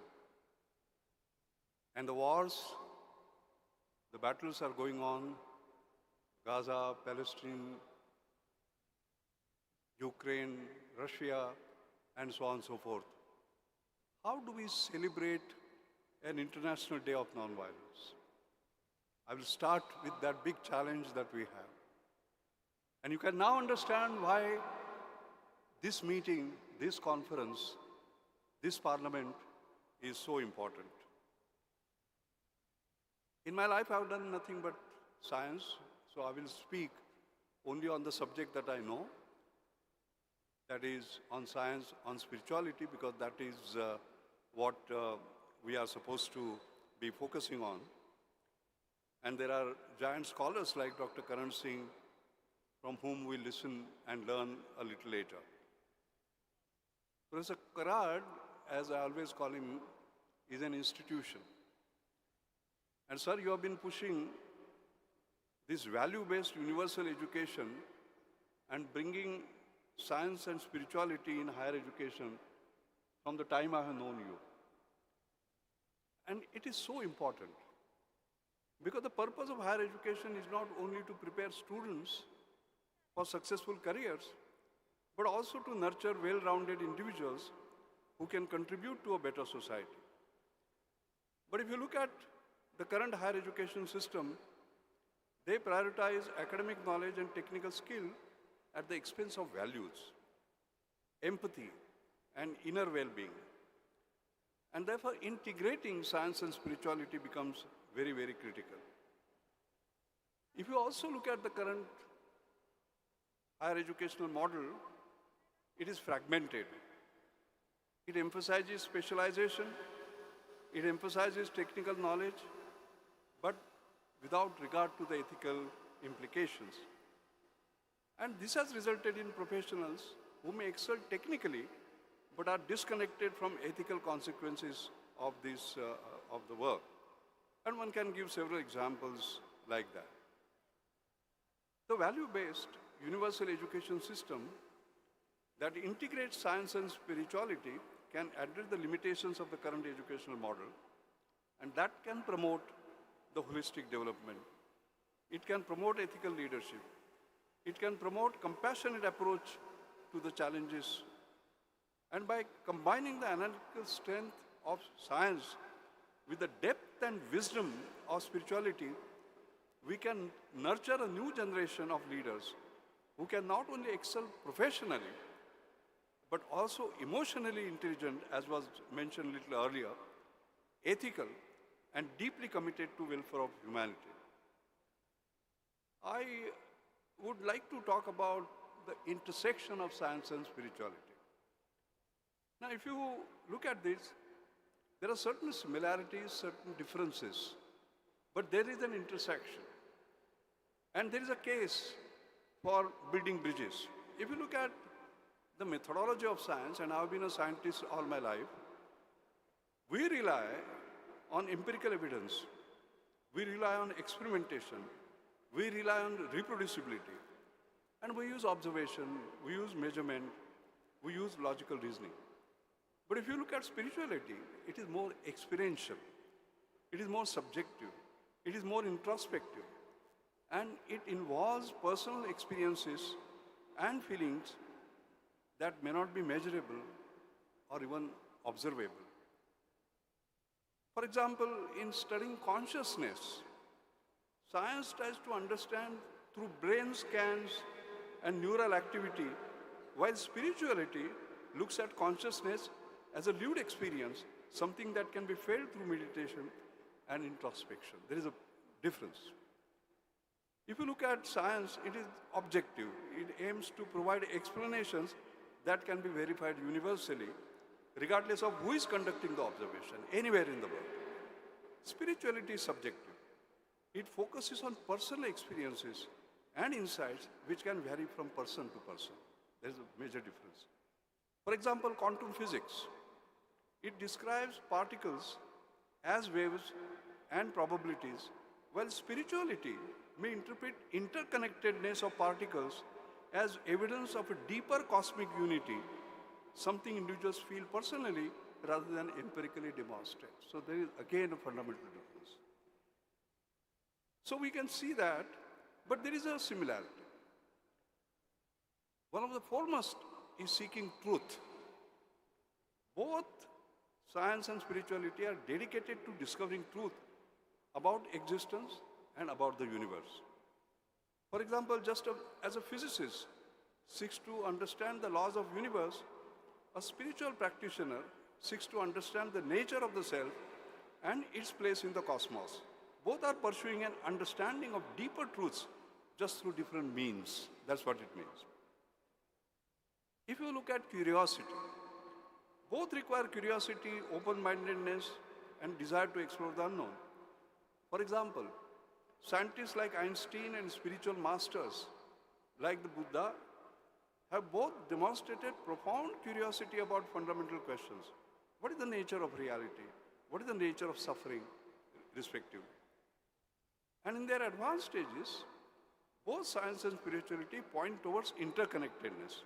Like the quantum entanglement concept in physics shows that particles are deeply interconnected, regardless of the distance. Spiritual traditions have long taught the interconnectedness of all life, often expressed as we are one. This is very interesting. So I think there is a big case for understanding and building the complementarity of science and spirituality. And like, for example, neuroscience can explain the changes in brain structure due to meditation, such as increased gray matter. Meanwhile, spirituality offers the practitioner the personal experience of inner peace and altered consciousness that is brought through meditation. So together they provide a fuller picture how meditation impacts the mind and body. So we are talking about both peace within and peace outside. I can go on and explain to you why that interconnected perspective is important. Take, for example, climate change. Science will provide the data. It will provide technological solutions. It will provide methods to reduce emissions. But spirituality can inspire individuals and communities to shift towards more sustainable lifestyles by fostering a deep connection with the earth as sacred. Earth as sacred. Okay? So I think there are very strong cases for bringing these together. I'd like to end my talk, and I still have 10 minutes to go, but I'll finish earlier. And that has to do with, I was asking a question, all these wars that are going on, and we are looking helplessly at those wars. All right? And UN has become defunct, as you can quite clearly see. So what can we do? Can we get inspiration from the past on how spirituality has helped in resolving conflicts, in avoiding wars, and so on? I found some interesting cases, by the way. And I'd like to narrate those to you because this is the need of the hour as the wars are going on. A brilliant example is the Vietnamese monk, Thich Nhat Hanh. He advocated for mindfulness and inner peace as tools to end the Vietnam War. He founded the Order of Interbeing and traveled the world speaking about peace, and his influence helped bring attention to the importance of finding peace within oneself to radiate it, inspiring peace activists across the globe. Take another example, Dalai Lama. His message of compassion.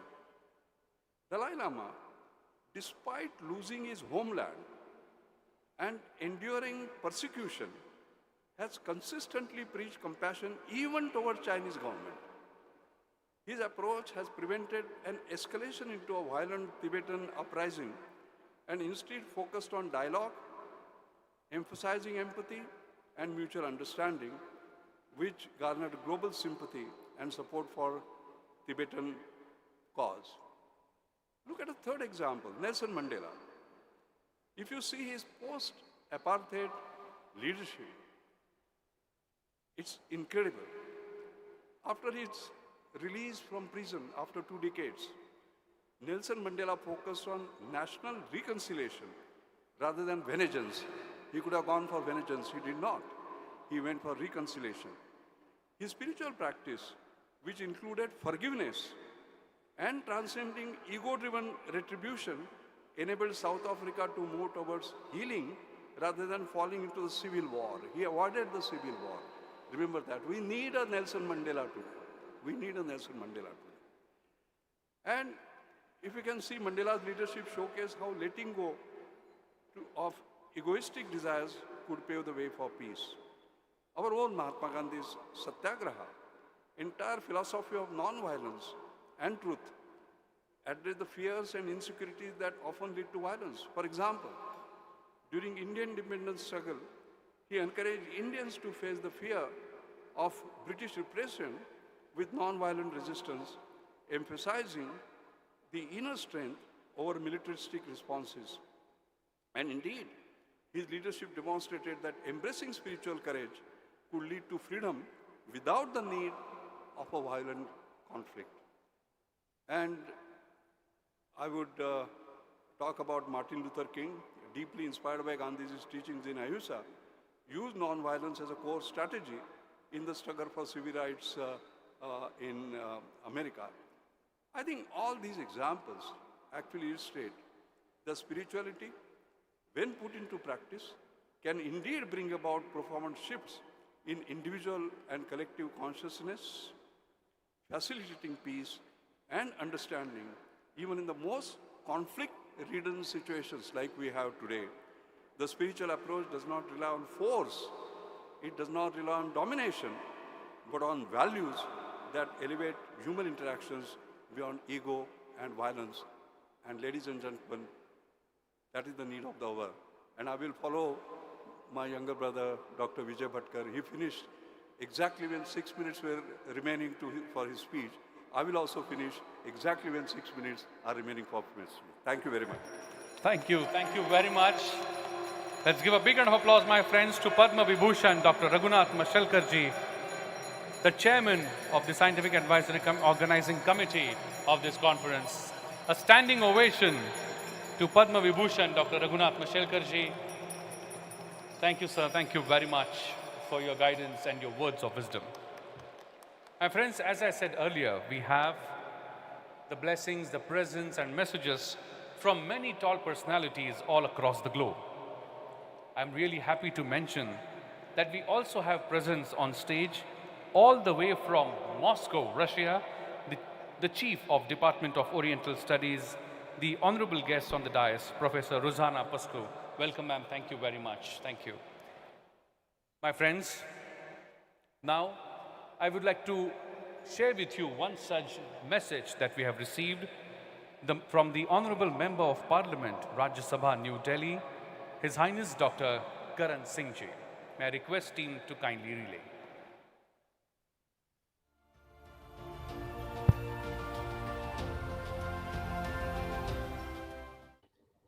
Dr. Vishwarajbaug, the chairman, and delegates to the 10th World Parliament of Science, Spirituality, Religion and Philosophy. The world today is in turmoil. There are wars everywhere. There are wars in Europe, there are wars in Asia, there are wars in Africa, there are wars in Latin America. So with each parliament that we have, it seems that instead of peace being established, we're getting more and more involved in conflicts. This is a very serious situation because the human race is at danger. If this goes on, the war in Ukraine and Russia is certainly extremely dangerous. It seems that nuclear weapons are bound to be used sooner or later. And that will involve a new dimension of turmoil and danger. So the delegates, I don't want to discourage you by talking about the wars, but I just want to put the facts before us. We must be realistic. It is very good that Dr. Karad and his institution are having regularly these world parliaments. I think this is the 10th in the series. And I congratulate him and his colleagues for going to the extent of organizing these conferences every year. It's not easy to do, but he does it nonetheless. And he does it in that beautiful dome, the highest dome in India at least, and which is built in his village, which is where I've been on one or two occasions earlier. He invited me this time too, but I'm very sorry I'm not able to come. However, through this message, I want to send my good wishes to all the delegates and to say that we must redouble our efforts for peace. The fact that the Yuga Dharma seems to be against us at the moment should not discourage us. We've got to continue to fight for what we believe in. We believe in interfaith harmony. It's very important. We believe in multiple religions, multiple languages, like we have in India. multiple cultures, and we must look upon all of these as part of the glory of the human race. Wherever there's a cultural efflorescence, it is the human race that ultimately enjoys it. So, although we live in very dark and difficult times, I would send all of you the message to keep up your faith in what you are doing. Now, this conference particularly brings together 4 different disciplines: science, spirituality, religion, and philosophy. Each one has its own importance. But to get all of these 4 together is something unique. I think only Vishwanath Karad would have been able to do that. And I'm sure that the mutual interchange that you will have, the intellectual discourse that you will have in the course of this conference will be very valuable. I can only express my deep concern at the way humanity is going and my deep faith that we have got to continue to fight for harmony, for peace, for love, and for universal responsibility. A new threat is coming up, or a new challenge, shall we say, in the form of artificial intelligence. We still do not know where it will take us and what ultimately its goal will be. There's one view which I remember James Lovelock, the one who created the Gaia hypothesis, in his last book has said that beings will emerge from existing technologies who will treat us like today we treat our plants and animals. I hope that doesn't happen. But whatever it is, we've got to be aware of that possibility also. So the challenges before us are very exciting.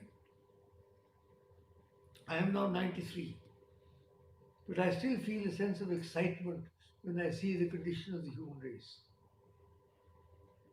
Have we been able to do what we should have done?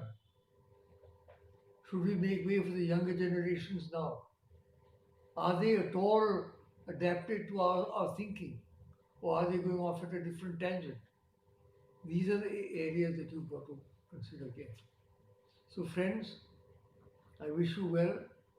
I'll end with that very important words from the Rig Veda. Ekam sat bahuda vipra bahuda vadanti. The truth is one, the wise call it by very many names. Now that one truth that we have, the truth that we are all human beings, that there is a divine spark in each one of us that combines us, that unites us, that is what we have to discover. So my good wishes to you. Have a very good, constructive meeting, and my good wishes will be with you throughout your meeting, and particularly my congratulations to Dr. Vishwanath Karad for his initiative in this respect. Thank you very much. Bye. Thank you very much. Let's give a big round of applause, my friends, to His Highness Dr. Karan Singh Ji for sending his wishes in the inaugural session of 10th World Parliament of Science, Religion and Philosophy. My friends, now it's time in this session when I invite the person, the motivation, the creator, the innovator behind this World Peace Dome and this entire conference and initiative. Please put your hands together.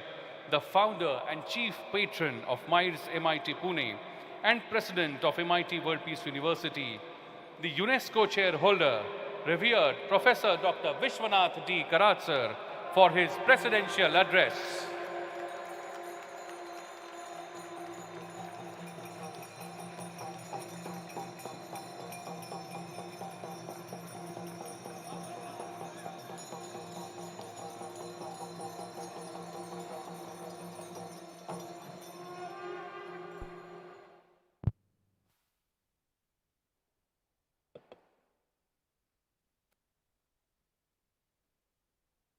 all the learned friends, scholars, thinkers, philosophers, men of religion, men of philosophy, and the heads of various institutions, and especially I must make a mention of at least few names of this inaugural session, which you had just heard the words of wisdom from Dr. Raghunath Mashelkar sir, Vijay Bhatkar, and few friends sitting on the dais. Friends, you must know, I'm not praising, but I'm recollecting the year of 1996, when the first parliament was held in the name of philosopher Saint Jnaneshwara on the occasion of the 700th anniversary of Jnaneshwari, the Bhagavad Gita, with a reminding note of another great philosopher, saint of India, Jagat Guru Sant Tukaram Maharaj, making a comparison. For the first time, I still remember when I had the fortune of writing a brief article, philosopher Saint Jnaneshwara to Einstein and philosopher Jagat Guru Sant Tukaram Maharaj to Newton. It became a subject of discussion and deliberation. But what a good fortune for me, friends, that in 1983, when MIT was started, I met my brothers like Dr. Mashelkar and Vijay Bhatkar, who gave me the confirmatory test of what science stands for and what spirituality stands for. भाई साहब, ध्यान में रखना, आपने अभी सुना हमारे देश के बड़े ज्ञानी सत्पुरुष हरि सिंह के बेटे डॉक्टर करण सिंह साहब को आपने अभी छोटा स्पीच सुना. मैं इसलिए बता रहा हूँ, I am not praising, but you must know that here is a person sitting, Dr. Raghunath Mashelkar, who has been awarded 48 PhDs from the world over. 48. तुम्हारा भाई है भाई, गर्व नहीं. पंचशील की बात होती थी, साइंस फॉर सोसाइटी का चिंतन होता था. और दूसरा मेरा भाई Vijay Bhatkar, who is a confirmatory test for all my examinations. You must know that he is another person in the whole world. The first supercomputer was made by this gentleman, this boy, at the age of 40. And remember, that time, Mr. Rajiv Gandhi personally was present for his addressing his speech. The Prime Minister of India. मैं praise नहीं कर रहा हूँ, लेकिन मुझे ऐसे लगता है कि when the first parliament was held in the year 1996, the second parliament was held in Geneva, Switzerland, when Dr. Murli Manoj Joshi was our chief guest and Karan Singh was there. Why I am reminding? It's a reminder to myself. When I see you people, all my brothers and sisters from Hinduism, Christianity, Islam, Sikhism, Zoroastrian, Jainism, कितने धर्मों का नाम ले लूं, ये भारत माता मानवता का पुजारी है. ये विश्वधर्मी है. विश्व कल्याण की बात होती है. जैसे करण सिंह साहब ने कहा, एकम सत्य विप्रा बहुधा वदंती. और इसका चिंतन, मैं आभारी हूँ कि हमारे सिख भाई, हमारे इस्लाम के भाई, हिंदू भाई, जैन भाई, सारे लोग सुबह आकर यहाँ वंदना हुई. और जिसे धर्म ग्रंथ कहा जाता है, जिसका पूजन हुआ और उसकी यहाँ ऐसी सुंदर एक प्रोसेशन लेकर अपन इस हॉल में आए। पता नहीं भाई, मैं तो बहुत छोटे देहात से आता हूँ। I am coming from a very small village and coming here I don't feel, I again and again repeat to you, that I am not the doer, I am not the maker basically. It is some invisible energy, ऐसी कोई divine intervention है, आपके जीवन में भी है। आप सोच लीजिए, माँ बाप की याद करो, मातृदेवो भव, पितृदेवो भव, आचार्य देवो भव, अतिथि देवो भव, यही संस्कृति है भारतीय। अहंकाराचा वारा न लागो राजासा, एक एक शब्द है। इस्लाम में जब कहा जाता है कि भाई माँ के पाँव के तले जन्नत होती है और बाप जन्नत का दरवाज़ा होता है, हर एक धर्म में, सिख गुरु नानक की याद आती है, गुरु गोविंद सिंह साहब की याद आती है। सारे धर्मों का चिंतन करो, सत्य एक ही है और खोज उसकी है। ऐसा बड़ा सुंदर चिंतन है, सीखने का प्रयास है। आप ये जो मिलना है, the very parliament, we have said 10th parliament, occasion क्या है? महात्मा गांधी का चिंतन, लाल बहादुर शास्त्री जी का वंदन, कल उनका जन्मदिन याद करने का वक्त आ गया है। The chaos, confusion, bloodshed, massacre, terrorism, violence, horrifying things. I think Mashelkar sir made a mention about this.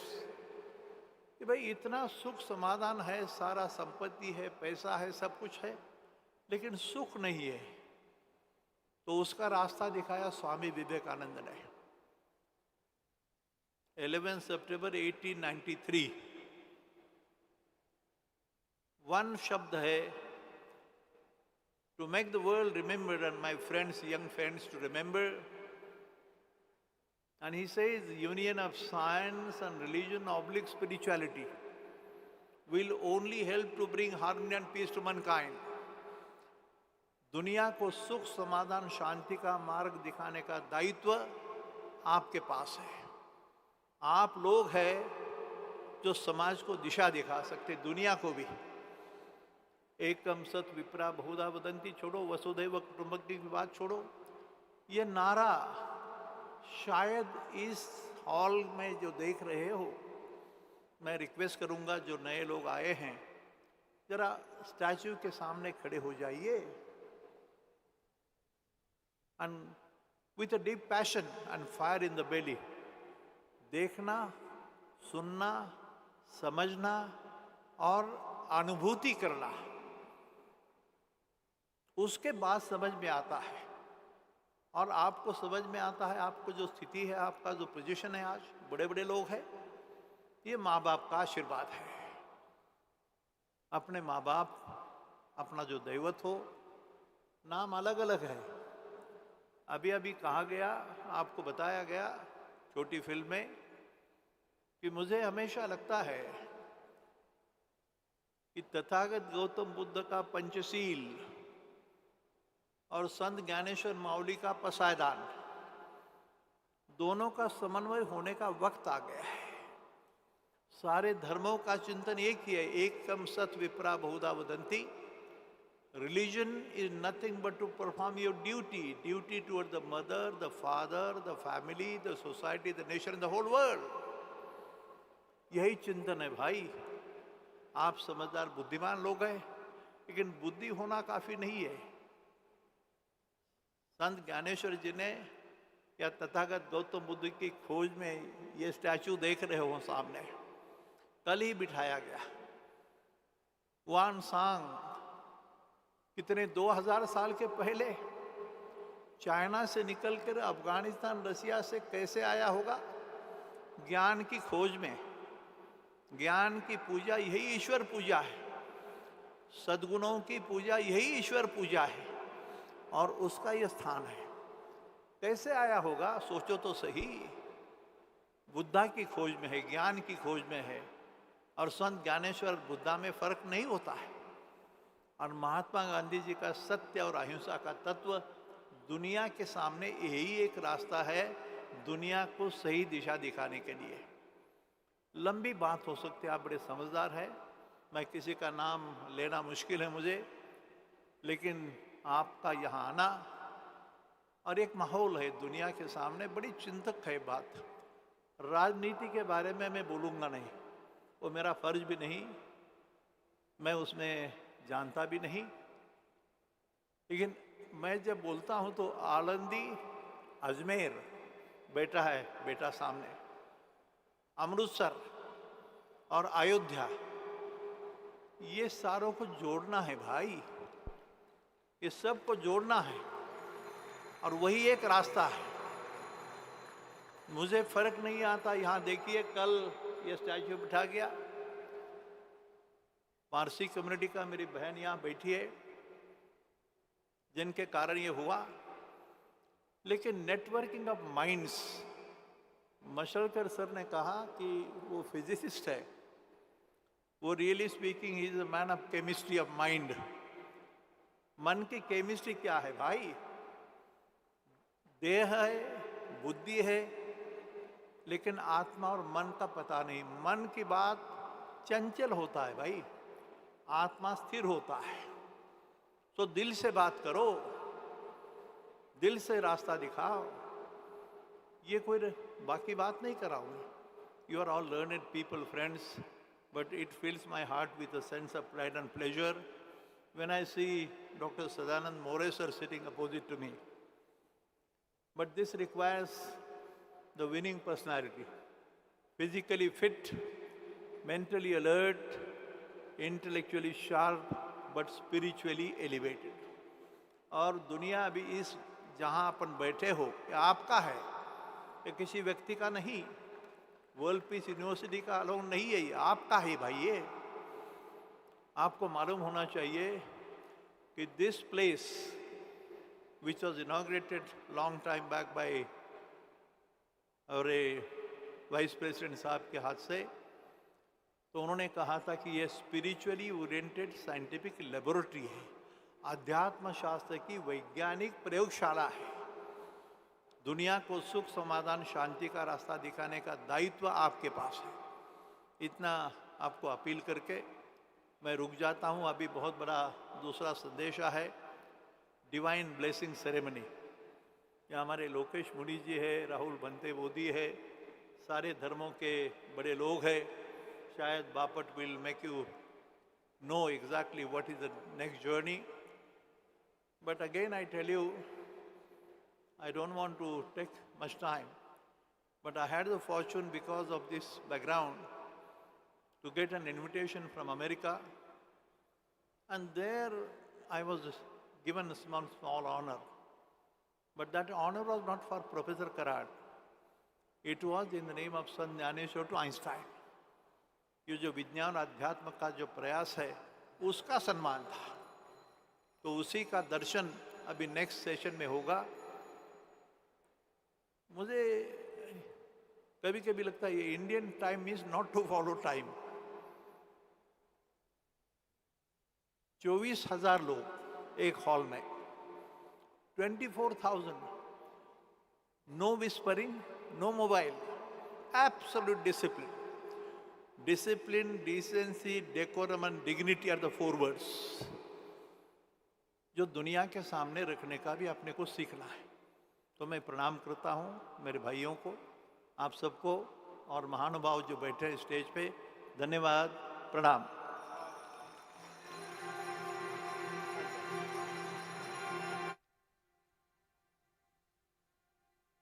Let's give a standing ovation, my friends, to revered Professor Dr. Vishwanath D. Karat sir, the person, the creator, the motivation and inspiration behind this World Peace Dome, and a big round of applause, my friends.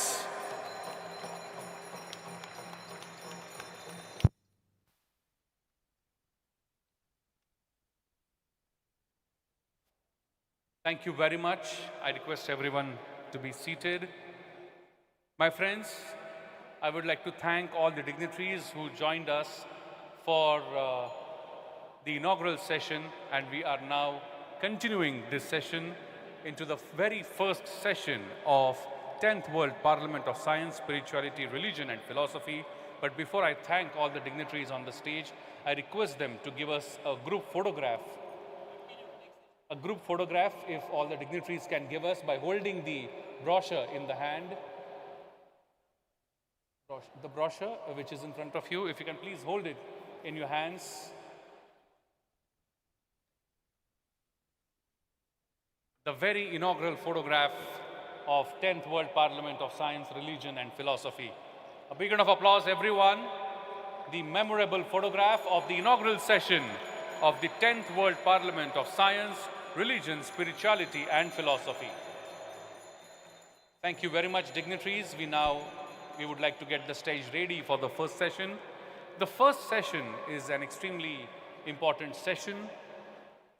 The concept and role of religion, the divine blessing ceremony by the most respected and revered heads of the world religions. And I would like to invite all the personalities holding hands for strengthening and ensuring the peace in the world. Such a beautiful and memorable photograph.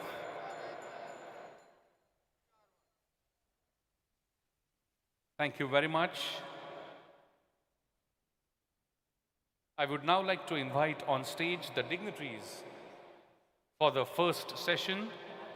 John Rodriguez, Latif Patel ji, Bhadant Rahul Bodhi ji, Abhyadas ji Maharaj, Lokesh Muni ji, Vishwa Prasanna Tirtha ji, B.K. Usha Didi ji, Gyani Pratap Singh ji, Meher Master Mooj ji, Ram Krishna ji, and Lesson Azadi ji. I request all the dignitaries to kindly grace the stage by their presence for this very first session.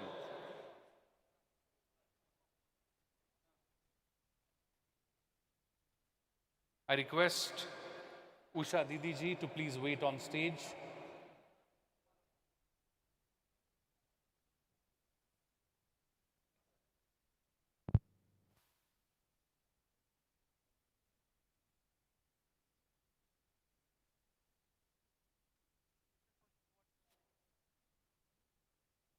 I once again request the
Religion, at its core, serves as a guiding light for humanity, offering moral principles. I request students to spiritual please nourishment, do not, and please a remain connection to seated. the divine. Please In remain today's seated, all the fragmented world, students. a divine blessing All the ceremony students, please led remain by the seated. most respected Stop the and film, revered please. heads of the world. Stop the film. Students, please, you are requested to remain seated. The session is not over. Please remain seated. All the students, those who are standing, I request their professors to please guide them back to their seats. The session has not concluded. Please remain seated. All the students, please. The lunch break is after this session. I request all of you to remain seated. The lunch break will be after this session. I request all the students to remain seated. Thank you. We can play back the film, please.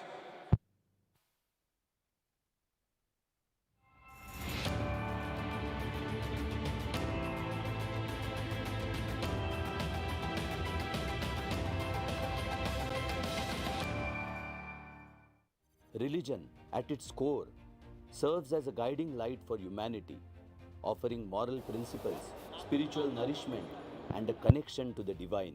In today's fragmented world, a divine blessing ceremony, led by the most respected and revered heads of the world religions, symbolizes a powerful act of unity and hope. This sacred gathering would bring together religious leaders from different faith traditions: Christianity, Islam, Hinduism, Buddhism, Judaism, Sikhism, and others, each offering their blessings for world peace, harmony, and compassion. Such a ceremony would highlight the shared spiritual values that transcend boundaries and reaffirm the role of religion as a force for good rather than division. Through the combined wisdom and prayers of these revered figures, the ceremony would serve as a beacon of hope, reminding humanity of its collective responsibility to work towards a peaceful and just world. This session is based on the concept and role of religion, divine blessing ceremony, by the most respected and revered heads of world religions. This session will investigate the concept and role of religion from different angles and aspects.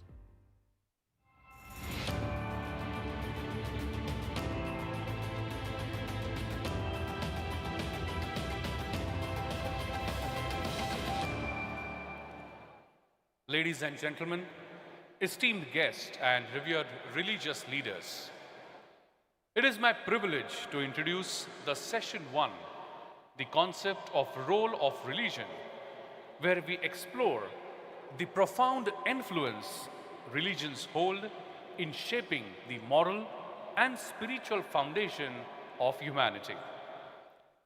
Throughout history, religion has provided the individuals and communities with the sense of purpose, guiding them through the ethical dilemmas and offering a pathway to connect with the divine.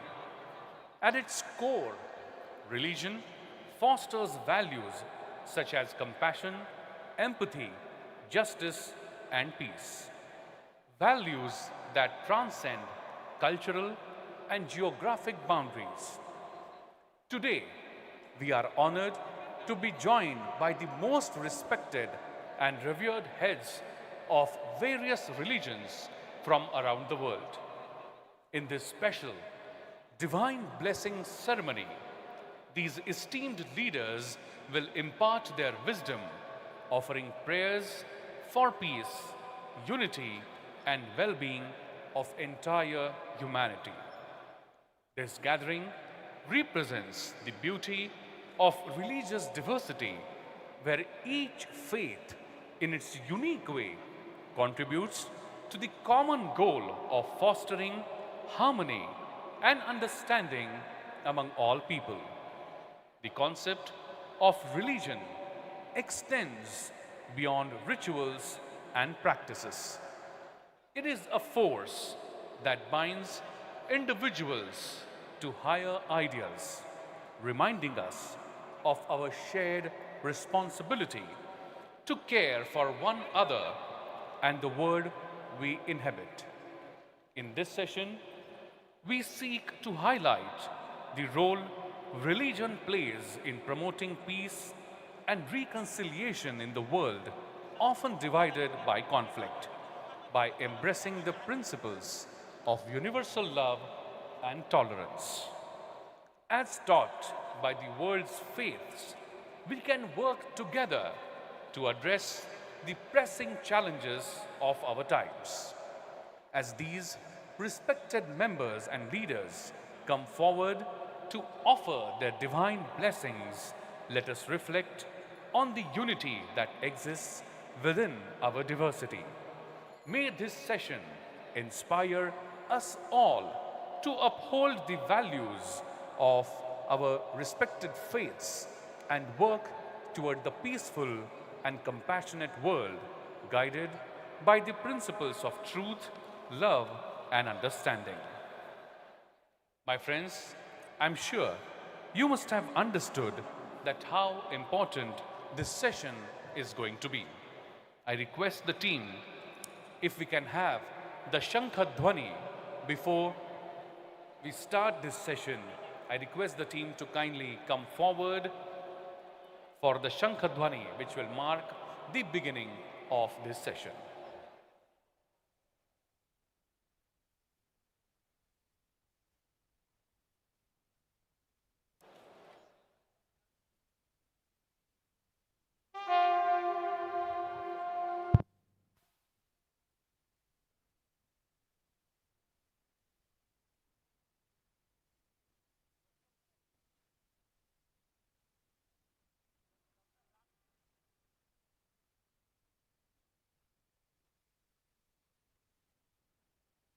Thank you very much. And now I would like to invite the Associate Dean of Department of Peace Studies at MIT World Peace University, Professor Milind Patriji, for the Om meditation.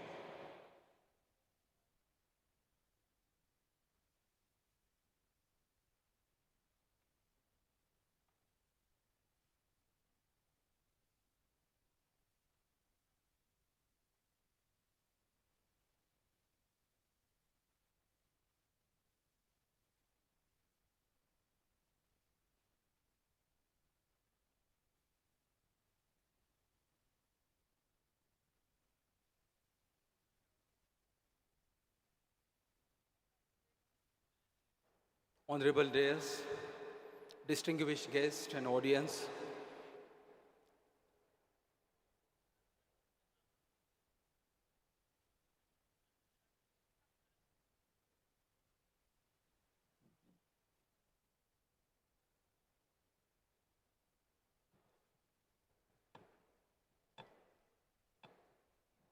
this is the 10th World Parliament of Science, Spirituality / Philosophy, Religion and Philosophy. India has given, that is Bharat, has given two greatest gift to mankind, the whole humanity. It is Yoga and Om. Om stands not only as a sacred symbol, but it stands for the ultimate reality. We call it as a Shabda Brahma. All thoughts, all energy, all matter, anything and everything that there exists symbolizes by Om. So today, beginning this first session of this 10th World Parliament, we begin with the sacred symbol Om. Let us create the reverberance in this entire magnificent creation, this hall. So when we play the Om audio, I will request everyone, you can feel the vibration, you can close your eyes that time. Even you can, I really request you that you can participate wholeheartedly in chanting that Om. I think this 1,500 plus audience, if we together chant this Om, I think it will create one of the greatest vibrational energy in this city. So I request all of you to kindly take your seats. Just be settled down. Gently close your eyes. I request everyone to stop the movement. I request everyone on the dais to gently close the eyes. And as we play the music Om, I request everyone to participate wholeheartedly in Om. So technical team, please relay the Om meditation. Close your eyes, everyone, on the dais, of the dais.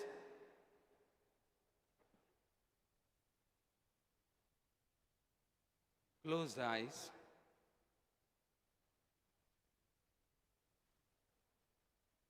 All the students, 2 minutes, wait, 2 minutes, wait.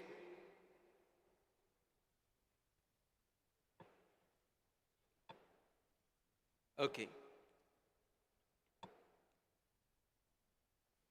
Technical team, do you have the Om meditation ready with you? Right. Relay the meditation. All of you, kindly close your eyes. Again, I request. Yes.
Open your eyes.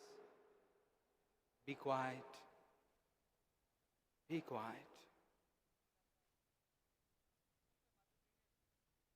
Listen to the inner turmoil.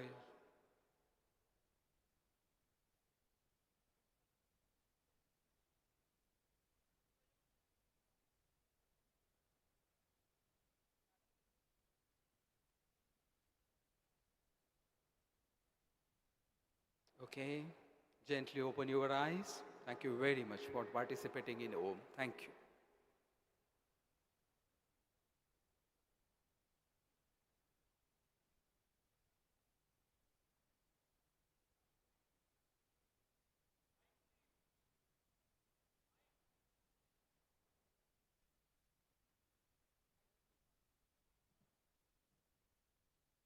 you. Thank you very much.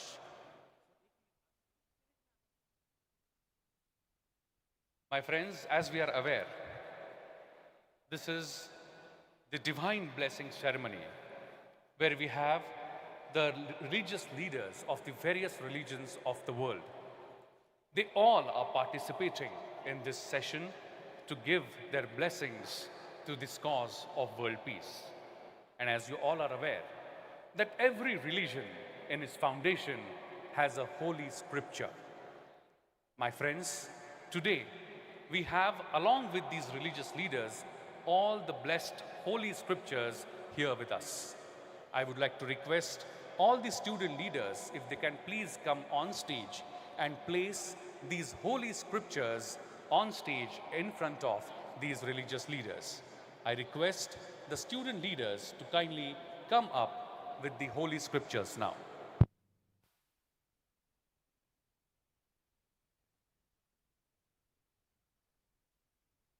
Such a beautiful moment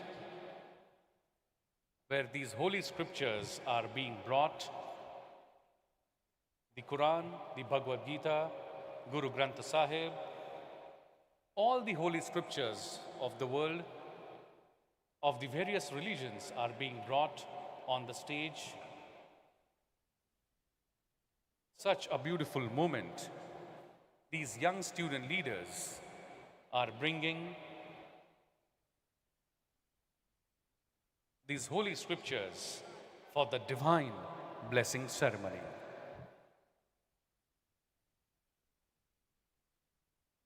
And in order to understand this session in detail, I would like to request my technical team to kindly relay once again the curtain raiser video of this session.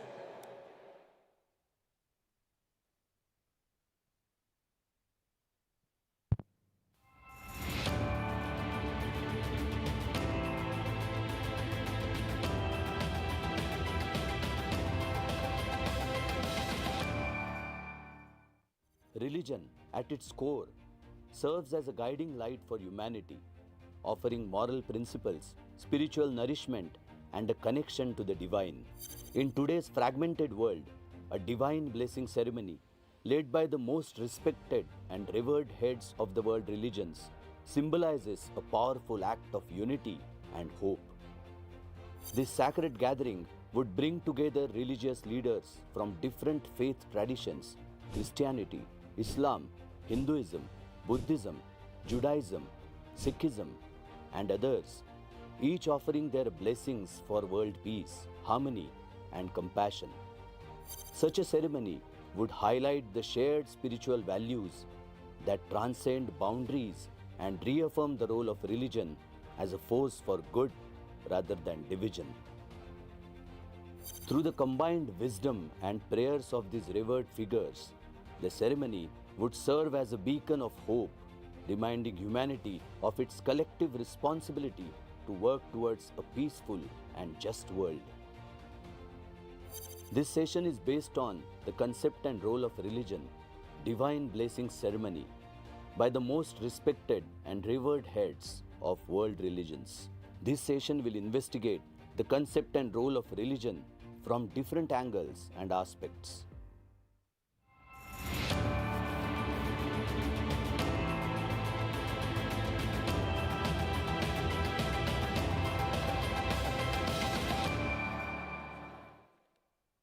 Thank you very much.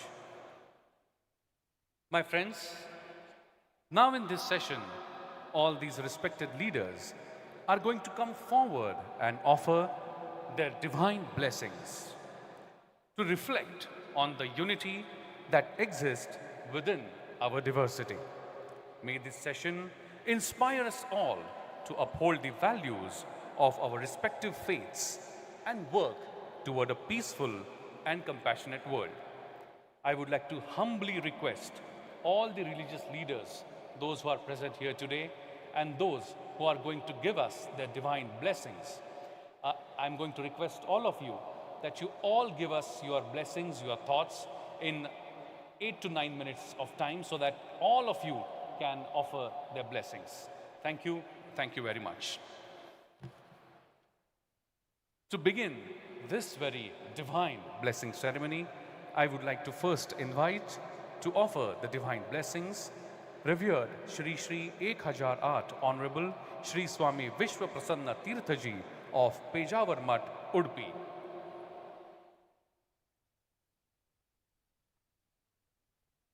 I would like to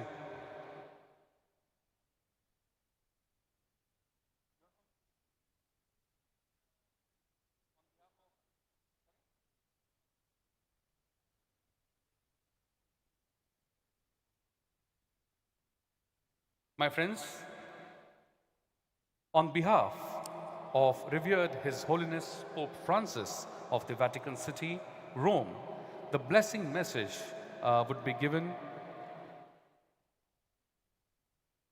to us by the Suresh Ramakrishna ji, the representative.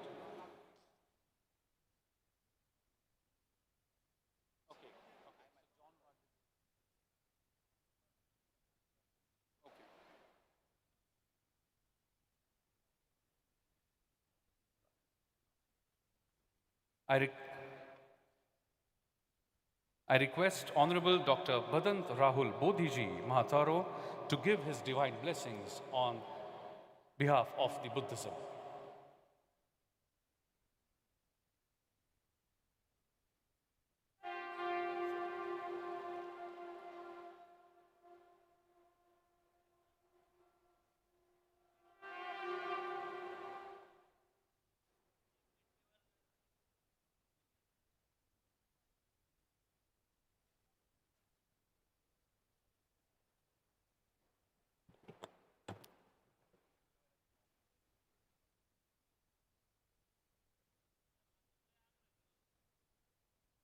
NaMo बुद्धाय NaMo धम्माय NaMo संघाय. Today, at this very important and world famous dome, which has been built by concepts of Dr. Vishwanath Karadji at MIT campus, Pune. And he has got that kinds of vision and courage that he invited all religious leaders, and mostly he established all the statues of great scientists of the world, all the religious founders, leaders of the world who guided the humanity in past and who guiding the humanity in present. Every person wants peace, harmony and happiness. Your heart, it is always dreaming. It is always craving for peace and harmony. Everybody wants, I should become happy. I should become peaceful. I want to just eradicate all kinds of suffering, whatever I get in my present life. And in my future life, suffering should not come. Happiness should come, prosperity should come. That is the dream of everyone. That is the dream of your heart. It is the dream of your mind, your soul. What do you say, soul? But how it comes? We have to introspect yourself, get inside, try to understand who am I? How is my mind working? What is in my mind? Because everything happens in this world. Whatever we prepare in this world, of course we say the blessing of God. There are many gods, goddesses. Buddha also says there are many gods. But Buddha didn't say I am a god. Buddha said there are many gods, many good people, and many bad people also. But how can we transform our mind from bad to good? ये कैसे करेंगे? वो रास्ता तथागत भगवान बुद्ध ने बताया. He was the first person, what I say, 2567 years ago. He explained the reality of mind, how the mind works, how the mind and matters, they are combining in our body, how interaction, reaction going on in our body, how can we control our mind, how can we develop the compassion and peace and harmony in our mind. आज हमें जरूरत है, हमें युद्ध तभी हम रोक सकते हैं यदि आदमी के मन को बदल डालो. मन को बदलने का कौन सा तरीका है, उसे खोज निकालो. जब तक तुम मन को प्रमुख स्थान नहीं देते, जब तक हम मेरे मन को मैं नहीं बदलता है, मेरे हाथों से होने वाली शारीरिक क्रियाएं, वाणी की क्रियाएं और जो भी एक्शन करता हूँ मैं, जो मेरे बॉडी से एक्शन की जाती है, वो बॉडी की एक्शन नहीं है, वो मन की एक्शन है। मन में विचार आता है, यदि मन में विचार नहीं आया तो आदमी कभी कोई भी काम नहीं करेगा। बुरा भी काम करने के लिए मन में बुरा विचार आता है तो वो बुराई कर लेता है। अच्छा काम करने के लिए मन में अच्छा विचार आता है तब वो अच्छा काम कर लेता है। प्रार्थना करने के लिए मन में विचार आता है तब वो प्रार्थना करता है। प्रार्थना करने का विचार नहीं आया तो कभी प्रार्थना नहीं करेगा, नहीं करेगा। किसी को मारने काटने का विचार मन में आया तो वो मारने काटने लगेगा। तो बुद्ध ये सिखाते हैं कि भाई विचार को ही रोको। वो जब पनपना चाहता है ना मन में, क्या थमा सकते हम उसको? और कैसे थमा सकते हैं? कौन सा रास्ता है थमाने का? वो रास्ता विपस्सना के द्वारा, ध्यान भावना के द्वारा कि अपने भीतर जाओ। मन को तो आंखों से नहीं देख सकते, मन का कोई आकार नहीं होता है, कोई रूप नहीं, कोई रंग नहीं, कोई कलर नहीं, कोई डायमेंशन नहीं, कोई वजन नहीं, कुछ भी नहीं है। लेकिन फिर भी मन है, मन का साक्षात्कार होता है, मन की अनुभूति होती है। और वो तब होती है कि इस आंखों से मन को नहीं देख सकते। ये मांस की आंखें मन को नहीं देखती। मन को देखने के लिए ये आंखें बंद करके भीतर की आंखों को खोलना होता है, जिसे कहते हैं डिवाइन आई, जिसे कहते हैं दिव्य चक्षु। बुद्ध को जो ज्ञान मिला, कौन सा ज्ञान मिला? दिव्य चक्षु ज्ञानं ज्ञानं उदपादि पय्या उदपादि आलोक उदपादि। मेरे भीतर वो ज्ञान की प्राप्ति हुई, प्रकाश की प्राप्ति हुई, आलोक की प्राप्ति हुई। मैं बुद्ध बन गया हूँ, परिपूर्ण ज्ञान मुझे हो गया है। वो भीतर से ज्ञान होता है और ये ज्ञान हर एक को हो सकता है। वो ये नहीं कहते कि मुझे ही हुआ दूसरों को नहीं होगा, ऐसी बात नहीं। हर एक व्यक्ति को वो ज्ञान हो सकता है। केवल उस रास्ते पर चलना चाहिए, समझना चाहिए। वो शक्ति आपके भीतर छिपी हुई है। बुद्ध कहते कि मैं तो बुद्ध बना, लेकिन मैं हर एक इंसान के हृदय में बुद्ध के अंकुर को देखता हूँ, बुद्ध के बीज को देखता हूँ। वो यदि उसको पनपाना चाहे, पनपा सकता है। करुणा को निर्माण करना चाहे, निर्माण हो सकती है। जिनके मन में करुणा निर्माण होगी वो कभी तलवार नहीं उठाएगा। जिनके मन में मातृभाव निर्माण हुआ, मैत्री निर्माण हुई, वो कभी हाथ किसी पर नहीं उठाएगा। तो मैत्री निर्माण करो, करुणा निर्माण करो, प्यार निर्माण करो, भाईचारा निर्माण करो, समता निर्माण करो, बंधुभाव निर्माण करो, तो कलह मिट जाएगा। और ये निर्माण कौन करेंगे? तुम्हें हमें सभी को मिलकर करना है। Collective responsibility we have to develop, collective compassion we have to develop, collective our duty we have to develop, duty to our mother, duty to our father, our parents, duty to our nation, duty to our society, duty to our world. तभी युद्ध रुकेगा। Compassion निर्माण करेंगे तो युद्ध रुकेगा।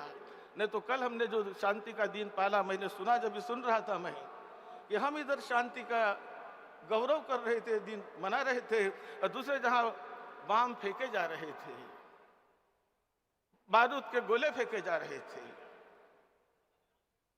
तो यह कब परिवर्तन होगा?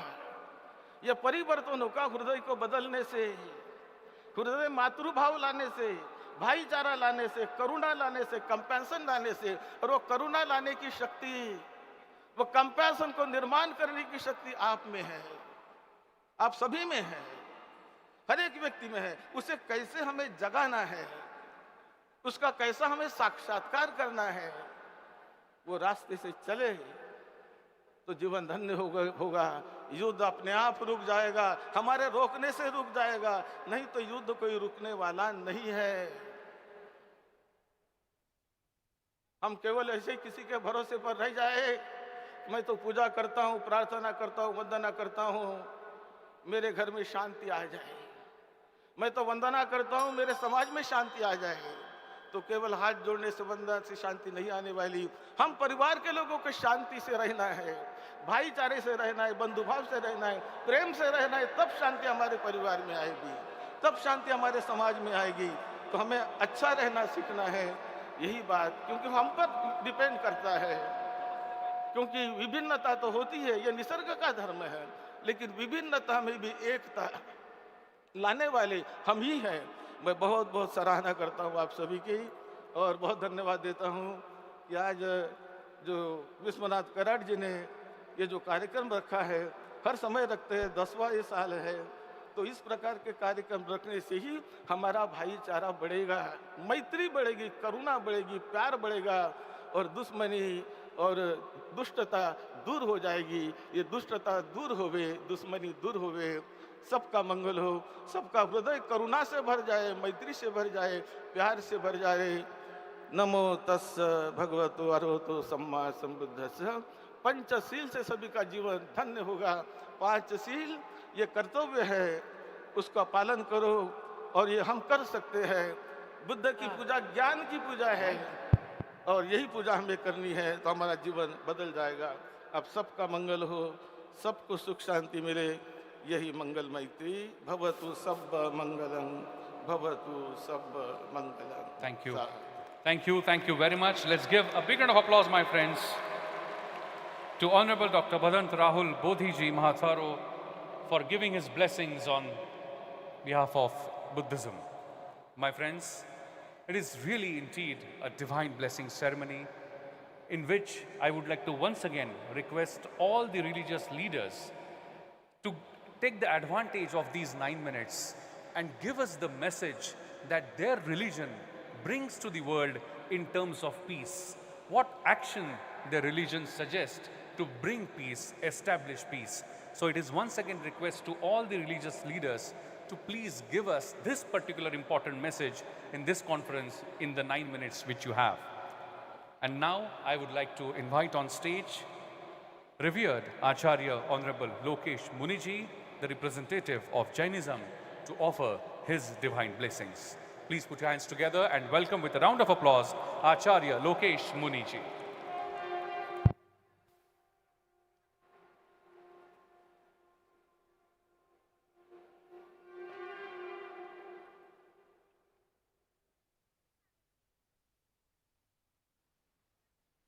MIT पीस यूनिवर्सिटी द्वारा आयोजित 10th world parliament of science, spirituality, religion and philosophy, इस कॉन्फ्रेंस के शिल्पकार, मंच पर उपस्थित प्रोफेसर डॉक्टर विश्वनाथ कराड़ जी और सब सम्मानित मंच उपस्थित बंधुओं और बहनों, ये कॉन्फ्रेंस ऐसे समय में आयोजित हो रही है जब विश्व आकाश में बम गुंजायमान हो रहे हैं, मिसाइलें दागी जा रही हैं,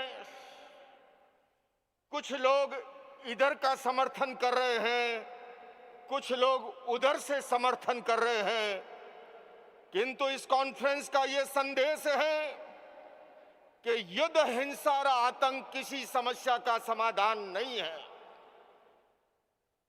वार्ता के द्वारा, संवाद के द्वारा, पीस थ्रो डायलॉग के द्वारा हर समस्या को सुलझाया जा सकता है।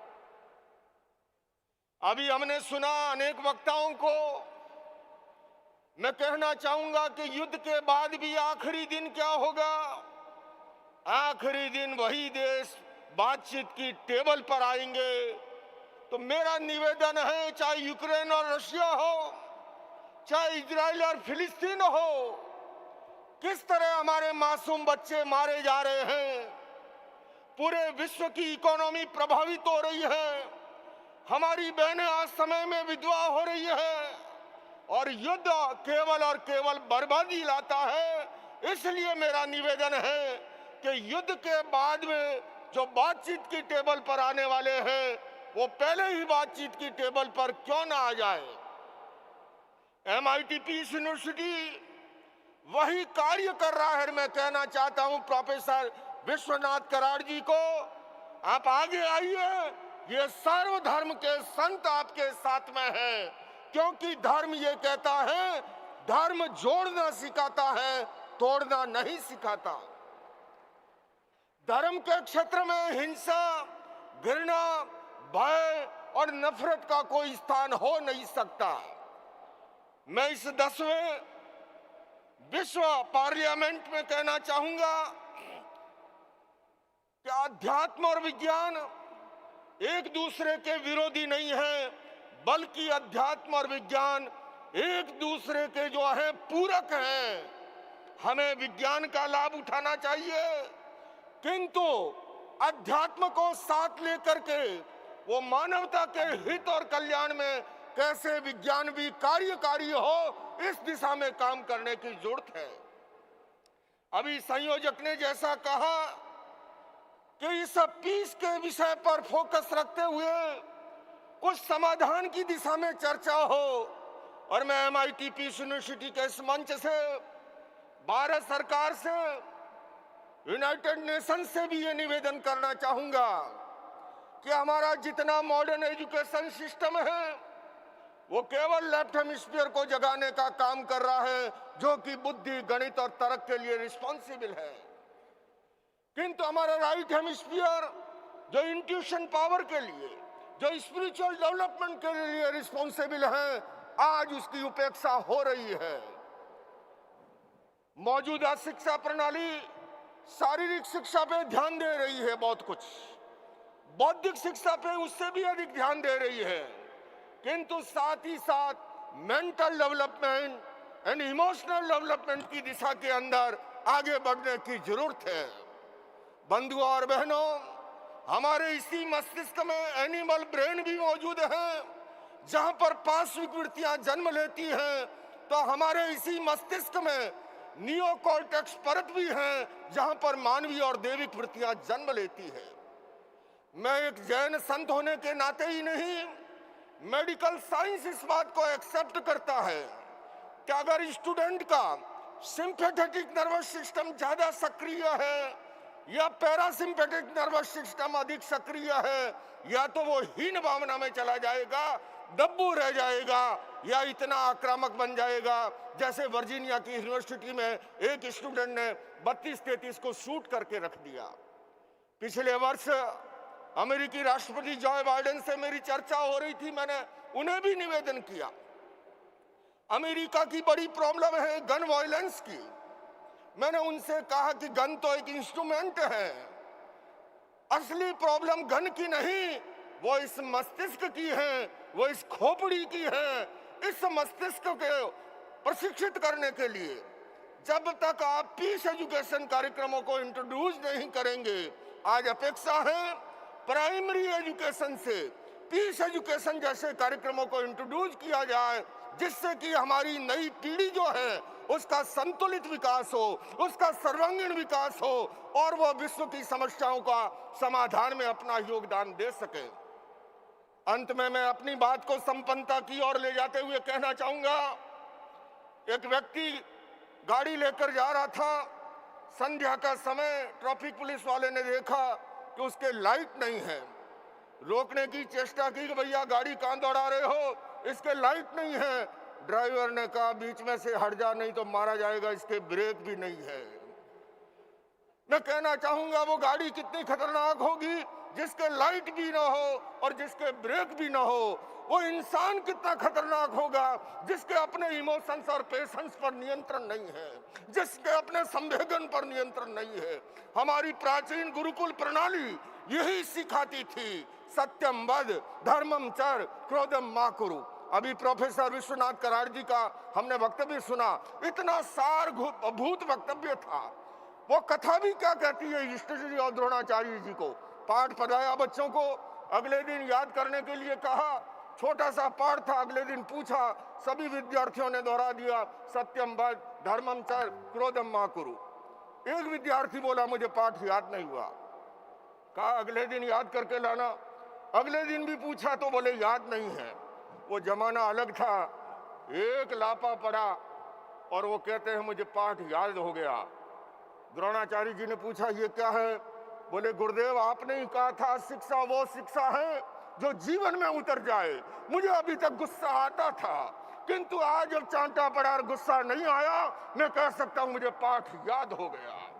आज अपेक्षा है हमारी शिक्षा प्रणाली को उस तरह से गुरुकुल प्रणाली में, क्योंकि थ्योरेटिकल शिक्षा, सैद्धांतिक शिक्षा हमें ज्ञान करा सकती है, किंतु जीवन में जो बदलाव आता है वो प्रयोग से आता है। अमेरिकी राष्ट्रपति बिल क्लिंटन से जब मेरी भेंट हुई, मैंने उनसे कहा आप पीस पे कॉन्फ्रेंस करते हो, आप नॉन वायलेंस पे करते हो। मैंने कहा मेरे हिंदुस्तान में तो एक एक सन्यासी लाखों की भीड़ जुटाता है। अगर केवल व्यक्ति उपदेश से बदलता तो अब तक धरती स्वर्ग बन गई होती। व्यक्ति बदलता है प्रयोग से। इसलिए मैं फिर अपील करना चाहता हूं भारत सरकार से, यूनाइटेड नेशन से, विश्व की सरकारों से, आइए पीस एजुकेशन जैसे कार्यक्रमों को इंट्रोड्यूस करें। और अंत में मैं विश्वनाथ कराड़ जी को इस बात के लिए साधुवाद देना चाहता हूं। ये कॉन्फ्रेंस तो हम देख ही रहे हैं। पिछले वर्ष आपने लोकतंत्र का एक महान कुंभ आयोजित किया था बंबई में। हालांकि मुझे एक सत्र का संचालन का दायित्व दिया था भाई राहुल कराड़ ने आकर के, पर मेरा वो सौभाग्य नहीं था। मैं उस समय अमेरिका की यात्रा पर था। पर मैं कह सकता हूं अद्भुत कार्य आपने किया है और इसलिए कर पा रहे हैं। मैं फिर से कहूंगा ये रामकृष्ण परमहंस का सौभाग्य था कि उन्हें विवेकानंद जैसा शिष्य मिला। ये सौभाग्य था समर्थ गुरु रामदास का, उन्हें छत्रपति शिवाजी जैसा शिष्य मिला। और प्रोफेसर कराड़ साहब, ये आपका भी सौभाग्य है कि आपको राहुल कराड़ जैसा पुत्र मिला है। ये आपके पुत्र और पुत्री जो कार्य कर रहे हैं, आइए हम सब इनका साथ दें और दुनिया को खूबसूरत बनाएं। इन्हीं शब्दों के साथ ओम Arham. Thank you very much, Acharya Honorable Lokesh Muni ji, for bringing us the blessings from Jainism. I would now like to invite on stage for giving the divine blessings, all the way from Brahma Kumari's Ishwariya Vishwavidyalaya, Mount Abu, Rajasthan, Honorable B.K. Usha Didi ji. Please put your hands together and welcome with a round of applause Honorable B.K. Usha Didi.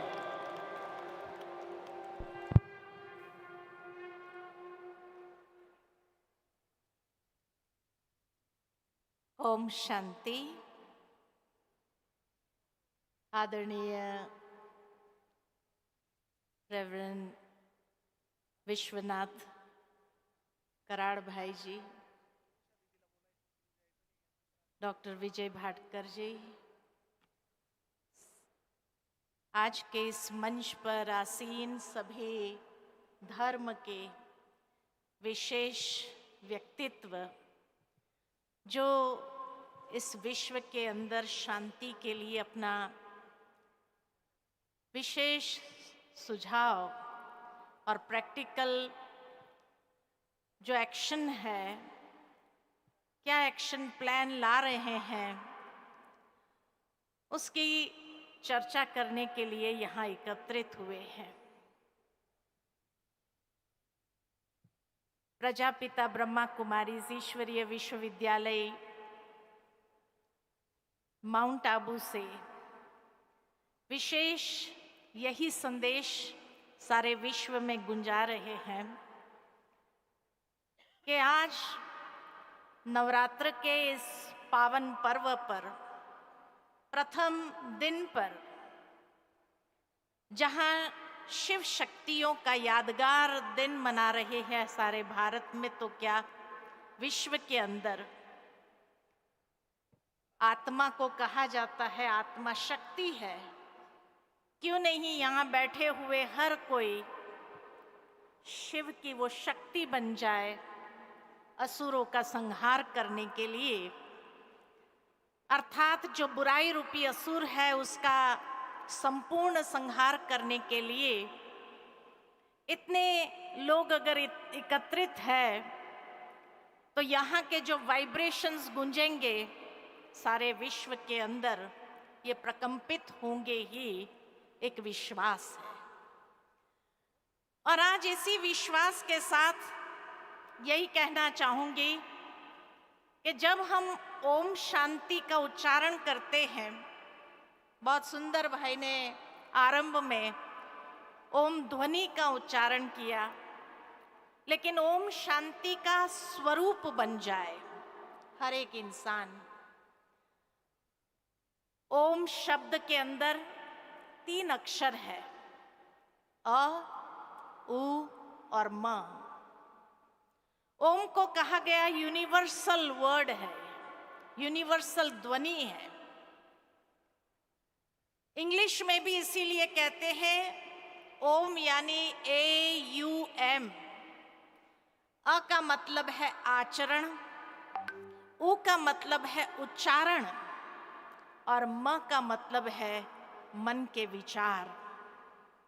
A for actions, U for utterance, M for mind। जीवन में शांति अगर होगी तो विश्व के अंदर शांति प्रकंपित कर सकेंगे, लेकिन जीवन में शांति तभी होगी जब मन के विचार, वाणी और कर्म तीनों हार्मनी में फंक्शन करें, एकता के साथ जुड़ जाए। जब हमारे एक्शंस, अटरेंस और मन के विचार हार्मनी में फंक्शन करने लगे, तभी तो शांति होगी। आज मन के विचार शायद बहुत अच्छे हैं, या जैसे कहा कि विश्व के अंदर जो युद्ध की स्थिति है, वो युद्ध की स्थिति इसलिए है कि कहीं ना कहीं मनुष्य के मन के विचार में बहुत क्रोध है, आवेश है, बहुत नेगेटिविटी है, नकारात्मकता भरी हुई है। इसीलिए मन के विचार ही जहां शुद्ध न हो, वाणी कैसी होगी? वाणी भी एक दूसरे को जोड़ने का काम नहीं करती है, तोड़ने का काम करती है। बहुत सुंदर उन्होंने कहा, लोकेश मुनि जी ने, कि एक है सुई धागे का कार्य जो जोड़ने का काम करता है, एक है कैंची का काम जो काटने का काम करता है। हमें किसको साथ देना है? हमें क्या बनना है? सुई धागा बनना है या कैंची बनना है? बहुत सुंदर वो बात स्मरण आ जाती है कि एक बार एक टेलर था, कपड़ा कटिंग करता था, और जहां कहीं भी सुई धागे से सिलना होता था, दोनों चीज उसके पास थी। लेकिन काटने के बाद कैंची को पैरों के नीचे दबाता था, जोड़ने के बाद सुई धागे को अपनी पगड़ी में लगा देता था। उसका बेटा ये देखता रहता था। सवाल पूछा, आप कैंची को पैरों के नीचे क्यों दबाते हो और सुई धागे को अपनी पगड़ी में क्यों बिठाते हो? पिता ने कहा, जो काटने वाले हैं उसको हमेशा दबा के रखना ही ठीक है, जोड़ने वाले को आप ऊंचा उठते हुए देखेंगे हर घड़ी। तो हमारी वाणी भी ऐसी हो जो जोड़ने का काम करे, कहीं काटने का काम न करे। आज हम बधाई देते हैं हमारे डॉक्टर विश्वनाथ कराड़ जी को, जो इन्होंने सुई धागे का कार्य करके सभी धर्म के लोगों को जोड़ने का काम किया है। यही सच्ची आध्यात्मिकता की शिक्षा है, यही वर्ल्ड पीस को साकार में लाएगी, क्योंकि आज कई धर्म भी आपस में एक दूसरे के साथ लड़ रहे हैं। कर्म भी हमारा ऐसा हो तो कर्म इतना सराहनीय है डॉक्टर विश्वनाथ कराड़ जी का कि जरूर ये विश्व शांति की ओर कदम से कदम आगे बढ़ाने का कार्य है। इसीलिए आज हम सभी को ये संकल्प करना होगा कि हम सभी अपने मन, वचन, कर्म को हार्मनी में ले आए, शांति में ले आए, जिससे हम सारे विश्व के अंदर भी वसुदेव कुटुंबकम की भावना को जागृत कर सके।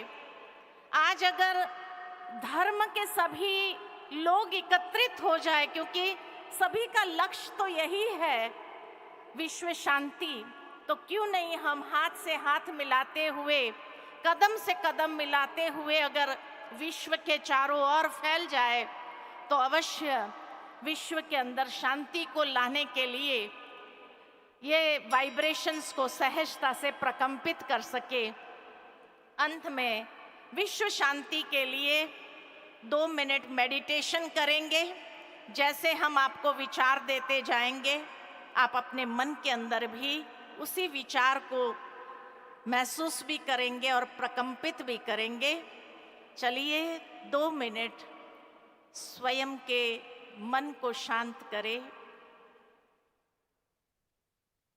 बाह्य सभी बातों से अपने मन को समेट ले और एक ही संकल्प में स्थित हो जाए।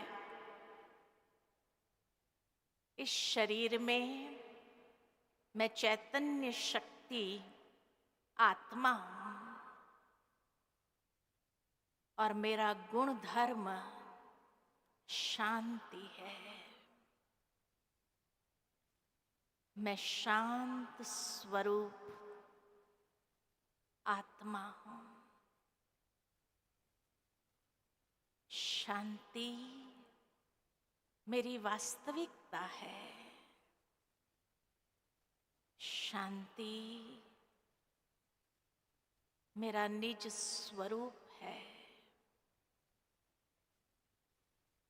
इसी शांति में शक्ति है। मैं शांत हूं, शुद्ध हूं, शक्ति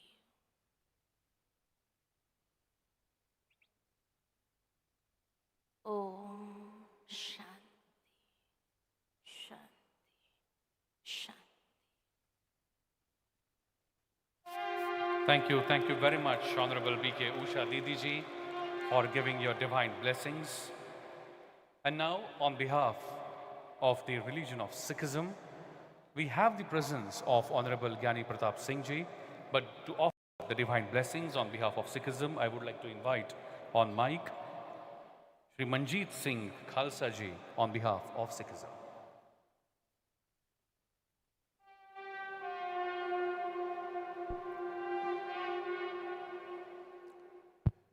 ओंकार सतनाम करता पुरख निर्भव निर्वैर अकाल मूरत अजूनी सैभं गुर प्रसाद जप आद सच जुगाद सच है भी सच नानक होसी भी सच Wahe Guru Wahe Guru Wahe Guru. 10th World Parliament of Science, Spirituality and Philosophy। मंच पर विराजमान professor doctor Vishwanath Karad, doctor Bhatkar एवं सारे धर्मगुरु और ऑडियंस, ये एक अलग तरह की मुझे खुशी महसूस हो रही है कि वर्ल्ड पीस पार्लियामेंट में आज मैंने शिरकत की है। जो संसार आज जिस तरह चल रहा है, जैसा अभी मुनि जी ने भी कहा, तो मेरी सभी से ये प्रार्थना रहेगी कि कुछ ऐसा किया जाए कि विश्व में शांति हो। जैसा कि हिंदू धर्म में भी धर्म की जय हो, अधर्म का नाश हो, प्राणियों में सद्भावना हो, विश्व का कल्याण हो। मुझे आज जो मैं सिख धर्म को बिलोंग करता हूँ, सबसे पहली फिलॉसफी तो है कि सिख क्या है, what is the meaning of Sikh. दाढ़ी रख लेने से, केस बड़े कर लेने से पगड़ी बांध देने वाला सिख नहीं होता है। सिख का असली मीनिंग है सीखने वाला, द वन हू लर्न्स, जो सीखता है। गुरु होता है जो टीचर। तो हमारे 10 गुरु साहिबान हुए हैं जिन्होंने हमें सिक्खी क्या दी भाई? सिक्खी दी प्यार से रहो, मिल के रहो। और जो गुरु ग्रंथ साहब महाराज जी क्या है वो?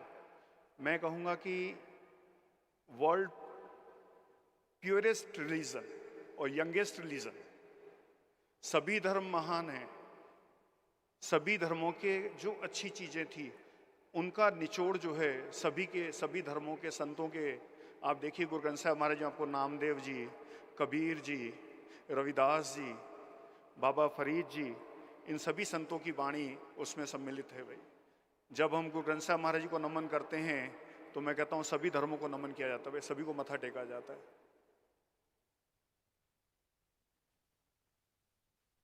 गुरु ग्रंथ साहिब महाराज जी के अंदर सभी रागों में वाणियों का उच्चारण किया गया है।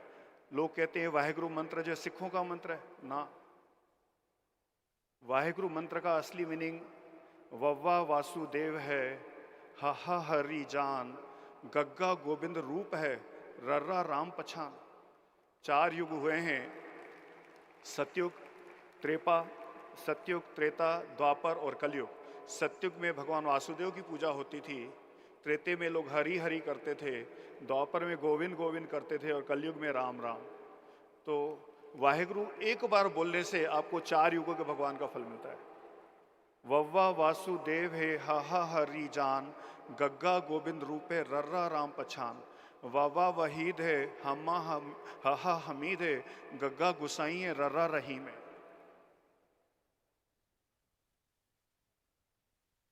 वाहेगुरु बोलने से क्या होता है? वह वश करे आपको, वह बोलने से आप वश में आते हैं। हा होए अधीन, गग्गा गम मिटाए दे, रर्रा रस में लीन। चौ अखरा दे आखरे, खंड ब्रह्मांड टिका है। इन 4 अक्षरों के आश्रय पूरा ब्रह्मांड टिका हुआ है भाई। तो साध संगत जी, हमें जो आदत है गुरुद्वारे में प्रवचन करने की, यहाँ बोलने की, तो उसमें हम साध संगत ही बोलते हैं। ये सारी जो साधुओं की संगत बैठी है भाई। हमारा जो पहला वर्ड जो मैंने आके पहले प्रेयर शुरू की थी, हमारा उसको मूल मंत्र कहा जाता है, एक ओमकार। ओम क्या है? सभी धर्मों में यह कहा गया है कि गॉड इज वन, भगवान एक है। जैसा डॉक्टर विश्वनाथ कराड़ जी ने जो यहाँ पे आयोजन किया है, मैं डॉक्टर साहब से कहूँगा कि पिंपरी चिंचवड़ पूना में आकुड़ी में गुरुद्वारा बना हुआ है। बाबा मोनी साहब जी ने सेम प्रयोग 1993 में किया था। आज भी उस गुरुद्वारे में माला लगी हुई जिसमें सभी धर्मों के सिंबल हैं और सभी भगवानों के नाम हैं। वहाँ पे मैंने कई जैन मुनियों को ऊपर आके, हमारे यहाँ मेडिटेशन बना हुआ है, वहाँ पे घंटों उन्होंने मेडिटेशन किया हुआ है। और वही एक ऐसा स्थान है, आप कहीं जाते हैं मस्जिद में तो आपको अल्लाह पैगंबर इनके फ़ोटोज़ वगैरह मिलेंगे, उनका सजदा किया जाता है। आप राम मंदिर जाएंगे, भगवान राम, शिव मंदिर जाएंगे, शिव जी का, चर्च जाएंगे, जीसस का। पर वहाँ मानसरोवर, उसका नाम दिया मोनी बाबा जी ने मानसरोवर, कि भाई यहाँ पे हंस भी आएंगे, बगुले भी आएंगे। हंस वो होंगे जो यहाँ से नाम चुन के जाएंगे और नाम रूपी मोती लेके जाएंगे। तो मैं विश्वनाथ कराड़ जी को बहुत बहुत धन्यवाद कहूँगा कि उन्होंने ऐसा आयोजन सम्मिलित किया। वाहिगुरु जी का खालसा, वाहिगुरु जी की फतेह। Thank you very much. Let's give a big round of applause, my friends, for the divine blessings from the Sikhism. Thank you very much. I would now like to invite on stage to share the divine blessings on behalf of Islam, Honorable Hazrat Sufi Sant Latif Patel ji.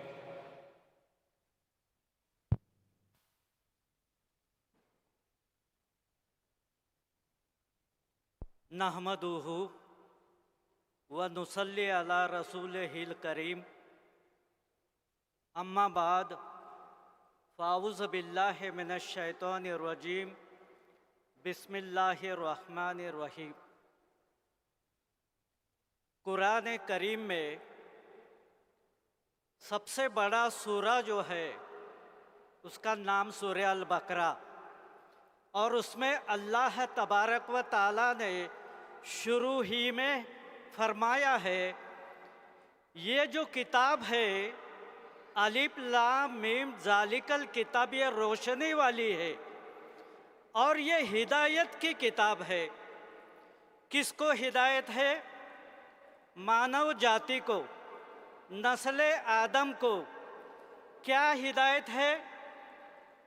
वो फरमा रहा है, ऐ मेरे बंदो, बुराई से बचो, बदी से बचो, गुनाह से बचो और नेक अमल करो, सदाचरण करो, अच्छे अमल करो। अब यहाँ पर हम थोड़ा गौर करें तो वो माली के मुकर्रम क्या फरमा रहा है? वो ये फरमा रहा है कि बंदो बदी गुनाह से बचो। कैसे गुनाह होते हैं? इंसान के बॉडी से। कैसे होते हैं? आँखों से, जबान से, कानों से, हाथों से, पैरों से। 6-7 इंद्रियां ऐसी है जो प्रकट इंद्रिया कहते हैं जिसे, और वो 7 प्रकट इंद्रिया और 8वीं हमारा नफ्स जिसे चित्त कहते हैं, चित्त। ये 8 इंद्रियों को पाक रखो। अगर नहीं रखा, एक उदाहरण के तौर पे कहता हूँ, शराब हराम है, जुआ खेलना हराम है, चोरी करना हराम है और जीनाखोरी यानी व्यभिचार करना हराम है। अगर कुरान करीम में इसको गुनाह कबीरा कहा गया, बड़े गुनाह, तो वेदों में भी कहा गया ये 4 महापाप है। इन महापापों से ऐ बंदो दूर रहो। क्या होगा? हमारे जीवन को हमने कभी गौर से देखा क्या? हमारा जीवन 4 अवस्था का है। उम्र की 15 साल तक हम बच्चे हैं, 15 से 40 हम जवान हैं, 40 से 60 हम एडल्ट यानी प्रौढ़ है, अधेड़ उम्र के हैं, और 60 के बाद हम बूढ़े हैं। ये 4 दिन की जिंदगी हमें मिली है। अगर शराब पिए, नशा हो गया, एडिक्शन हो गया, वो छूटता नहीं, तो बंदा उसका लिवर फटके 40-50 के पहले भी जा सकता है। तो आया था बंदा 4 दिन के लिए और जा रहा है अपने गलती से 2 दिन में, जवानी में चला गया। जुआ खेला, फुटपाथ पर आ गया, परेशानी हो गई, जिंदगी बर्बाद हो गई। चोरी किया, पकड़ा गया, जेल में चला गया, जिंदगी बर्बाद हो गई। और व्यभिचार किया तो पति पत्नी का रिश्ता टूट गया और हमारी फैमिली, हमारा परिवार टूट गया। आए तो हम 4 दिन के लिए। हे मानव जाति, हम हिंदू है, हम मुसलमान है, कोई सिख है, कोई पारसी है, कोई जैन है, कोई सब है, लेकिन कभी हमने गौर से देखा? कभी चांदनी रात को आसमान की तरफ देखना, वो विराट ब्रह्मांड है, वो कॉस्मोस, उसका कोई लिमिट नहीं। कितने तारे, कितने ग्रह, कितने सैटेलाइट। और हमारा ये पृथ्वी जो उपग्रह है, ये एक ऐसा यूनिक ग्रह है जिस पे सजीव सृष्टि रहती है। आज तक विज्ञान तंत्रज्ञान को भी पता नहीं चला कि ये कायनात, ये ब्रह्मांड, ये कॉस्मोस में और कोई ग्रह पे सजीव सृष्टि है क्या? आज तक एक ही बात पता चली है, वो हमारा पृथ्वी ये ग्रह है।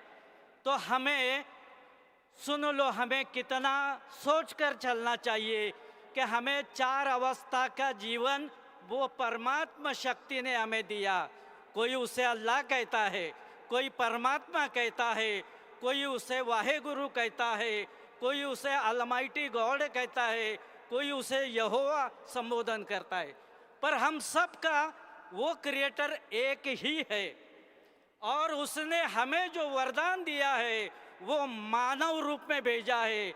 ये पृथ्वी सजीव सृष्टि का ग्रह और उसमें वायरस जिसका साइज अल्ट्रा माइक्रोस्कोप के नीचे देखा जाता है, 10⁻⁹ वो वायरस से लेके मानव तक असंख्य सजीव है, लेकिन वहाँ से मानव तक सबसे सर्वोत्कृष्ट अगर कोई सजीव है तो वो मानव है, और हम मानव बन के आए हैं, ये हमारा परम भाग्य है और हमें उस भाग्य को संभालना है। आज दुनिया में हम कई व्याख्याताओं का मैंने सुना कि युद्ध की बात चालू है, ठीक है, वही बात है।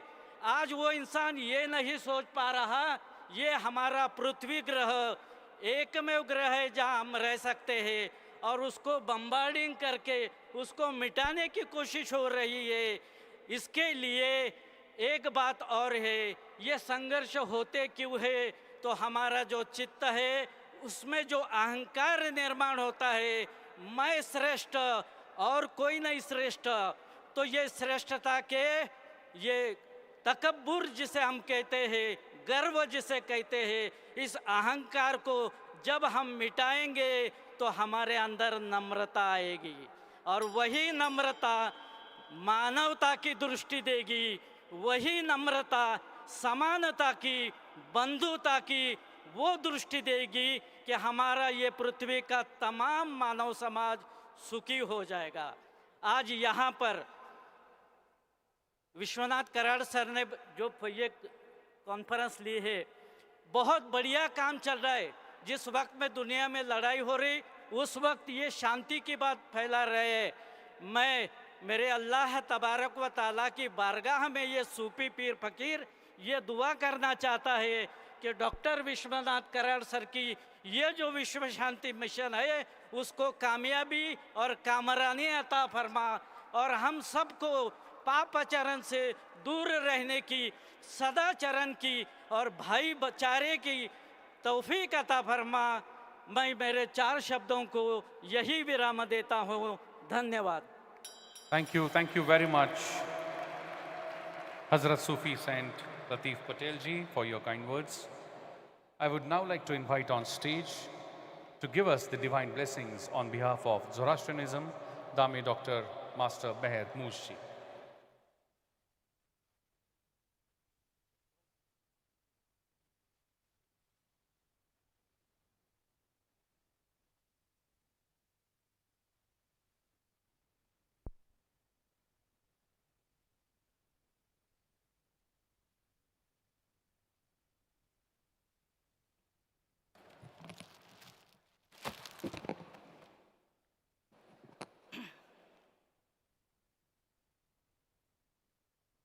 Mashdao throw rai masdao, namasate atash masdao rao hudao mazishta yazata, Hashem mohu vaishte masti, ushtasti, ushtamai, yatashahi, vaishtai. Hashem Yathahu Vairyo Atharatush Ashat Chitacha Vangeush Dasdamarangaho Shotanam Angehush Mastai Shatrim Chai Ahorai Ayim Drigubyodadat Vastarim. May the blessings of Pak Dada Uramasta, Almighty Creator of the universe of light, energy and matter, the blessings of all the Amesha Spenta and Yazata, all the deities, all the archangels and angels, the blessings of all the Mino, Dai, Ratu, Vakshure, Vakshuran, Ramsko, Ashus, Pitaman, Zathrushta, Paigambar Sahib, the blessings of Shah Beram Vazavan Sahib, the Prince of Peace of our Aquarian age, through whose guidance and spiritual blessing this great concourse has been established here today, and the great work of bringing about peace, joy and harmony for all souls to evolve on this planet Earth is being accomplished through our great Dr. Professor Vishwanath Karachi and the entire team that is working with his blessings here in this great World Peace University Dome. May their blessings be bestowed on all the persons present here today. Yesterday, thanks to the greatness of Dr. Vishwanath Karad, this statue of Ashur's Pitama Zarathustra was unveiled in this hall. What a historic occasion this was. It was as though over 9,500 years ago, when Zarathustra in his lifetime walked southwards into Iran to Bactria to the king Vishtaspa and brought the message of the Holy Corde Avesta for the benefit of humanity worldwide, that peace may prevail and all souls may evolve with happiness and joy. And how can this be accomplished?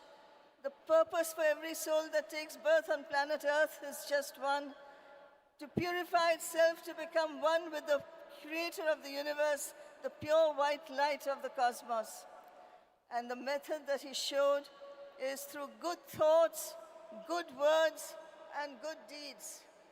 That is in Avanstan language, Humata, Hukta, Havarashta. In Persian language, Manashni, Gavashni, Kunashni. And in all the languages of the world, of all the people for all time, this is the message. For these words occur in every language of the world. The blessings that were given by him to King Vishtaspa, I pray to the Almighty, are given also to Dr. Vishwanath Karachi and his entire team of people who are bringing about and promoting this world peace. Today, the world is ravaged not only by war, which is in the minds of human beings, but by negative vibrations, the frequencies of which are spreading through the terrible disaster of Hiroshima and the atomic bombs reaction in the waters of the earth, in the land and soil, in the plants, in the food that we eat, and to us, and it spoils our minds. How to transform this negativity to positivity is through the power of vibrationary frequencies. Every dharma says the same. Produce the right sound vibration frequency, which produces the right colors of sunlight in the atmosphere. And through that, transform darkness into light.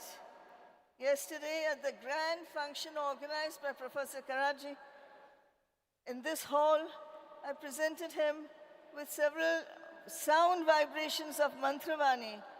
And it is my earnest appeal and request to him to produce this sound through these 4 towers that are surrounding this dome, so that the sound vibrations of Avesta go forth throughout the atmosphere of the earth and transform negativity to positivity and bring about peace, happiness, and joy to all the evolving souls of the world.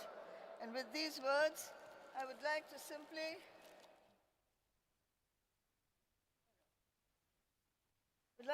announce that this book is available to everybody who's present here who would like to have a copy.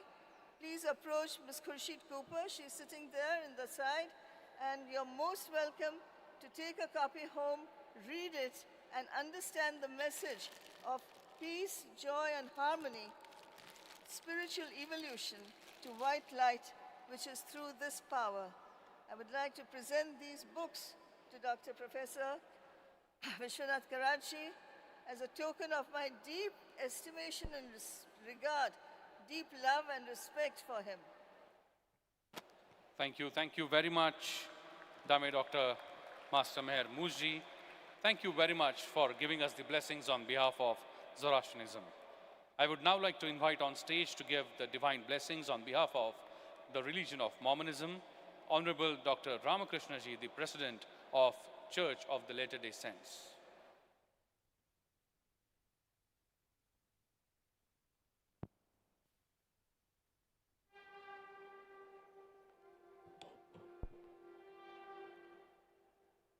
Dear esteemed religious and political leaders and honored guests, I'm deeply honored to stand before you today as a representative of Christianity and from the Church of Jesus Christ of Latter-day Saints. It is a privilege to participate in this gathering where we are united in our desire to foster peace and understanding among all people, regardless of our backgrounds. We just witnessed that. All of the guests who came here and spoke, they only spoke about peace, spreading peace. Today I'd like to share a few thoughts on the concept of role and of religion in the world today, particularly as a force of peace. At its heart, religion addresses humanity's most profound questions. Who are we? Why are we here? What is our purpose? While there are many religious traditions in the world, each of them seeks to answer these universal questions. Though we may approach these questions differently, there is much we share. Most religions teach the importance of loving God, serving others, and living with integrity and compassion. For members of the Church of Jesus Christ of Latter-day Saints, we hold sacred teachings of Jesus Christ, who taught us, love thy neighbor as thyself. It is a principle that transcends religious boundaries and calls us to treat others with kindness, respect, and dignity. While religious doctrines may vary, the core values of peace, love, and service are shared the most faith traditions. Religious, when participated sincerely, is one of the most powerful forces of peace. It calls upon people to be better, to raise above selfishness, and seek the welfare of others. It teaches us to look beyond ourselves, to serve, to forgive, and to seek reconciliation. In the Church of Jesus Christ of Latter-day Saints, we believe deeply in the words of Jesus Christ, which says, "Blessed are the peacemakers, for they shall be called the children of God."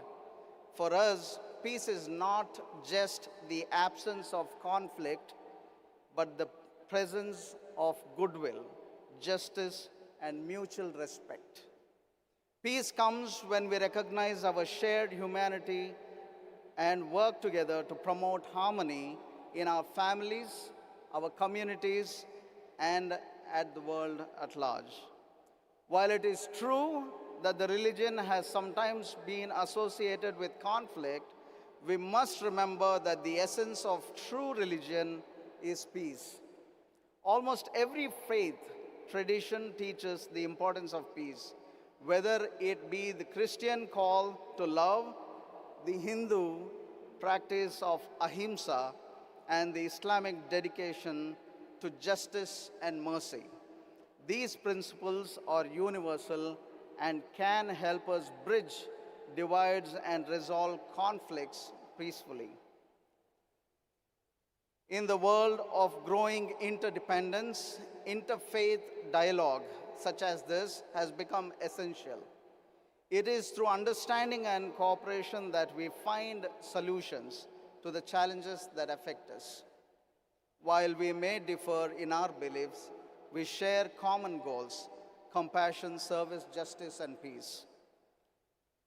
We need to engage in interfaith dialogue like this. And for that, I respect and thank Dr. Vishwanath Kararji. Of all leaders who've said today, there's so much of commotion in the world that's happening. And here we are talking about spreading peace, such a valuable one. My dear friends, I just wanted to, especially to the young ones, I wanted to address to you today, as much as you are to excel in secular education, remember, that is what is being taught. It is the religious teachings that will keep you grounded. When these both come together, you excel as a human being, and that is what is needed in the world today. And that's what we learn from Dr. Vishwanath Kararji. In conclusion, I believe the role of religion is not only to provide spiritual guidance, but also to inspire us to act. We must act with love, kindness, and commitment of peace. Our faith traditions, while diverse, share a common mandate to lift others, to seek justice, and to live in harmony with one another. As representatives of different faiths here, we have an opportunity and a responsibility to demonstrate that through our actions, religion can be a powerful force of peace while we live in a world where conflict and division often dominate the headlines, but religion offers a different version and a vision. Let us work together to make this vision reality. Let us strive to build bridges of understanding rooted in our shared humanity and work towards a world where peace and harmony prevail. I am confident that by working together, we can overcome the challenges before us and build a brighter future to all of us. Thank you, and may the peace of God be with you all. Thank you very much, Honorable Dr. Ramakrishna Ji, for your blessings. And now I would like to invite on stage to give the divine blessings on behalf of religion of Baha'i, Honorable Dr. Lesson Azadi Ji.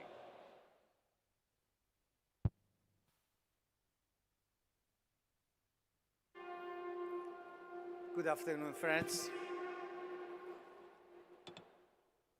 I'm the last speaker, don't worry. We heard in the morning, we started with the first question, will we survive 21st century? Then we heard that we should have war against war. But we were also relieved when Professor Bhatkar sir told us, no, we are going to survive the 21st century. And to add to that, I'd like to say a short sentence by Baha'u'llah, the founder of the Baha'i faith, who said, these destructive wars, these fruitless strifes shall pass away, and the most great peace shall come.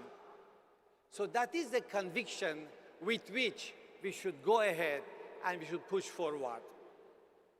Can I request all the students of MIT, can you please stand up? Students of MIT, please stand up for a few seconds. Nothing will happen, you can stand up. All right, why I wanted to highlight you, because in the Baha'i Academy we believe that youth can move the world. Yes, so if the world has to move towards peace, it is you who really can do it. You need to know yourself, your great powers, your great potentials. You need to develop them and become really champions of peace. Now may I request the boys to sit and the girls continue standing? Please, the boys sit and girls stand. And the reason why I wanted the girls to stand is that you have a very special role to play in universal peace. Abdul Baha, the son of Baha'u'llah, says, the banner of universal peace will be raised by the women. So you have a special duty, you have a special responsibility, you have a special power to raise the banner of universal peace. It was said that we should have war to end war, and I tell you, you please make guns of peace, to spread love, to spread unity, using all your powers and capacities, artistic, intellectual, creativity. This message of, please sit down, thank you so much, thank you for your cooperation. This message of universal peace, which was given by Baha'u'llah in 1863, was given under severe persecutions that he suffered. He was imprisoned for 39 years, put heavy chains around his neck, lost his son in the prison. Thousands of his believers were butchered. But he said the reason he has accepted the chain was that mankind will become free from the chain of prejudice. Beloved friends, prejudice in a very subtle way is affecting us, and we have to be alert.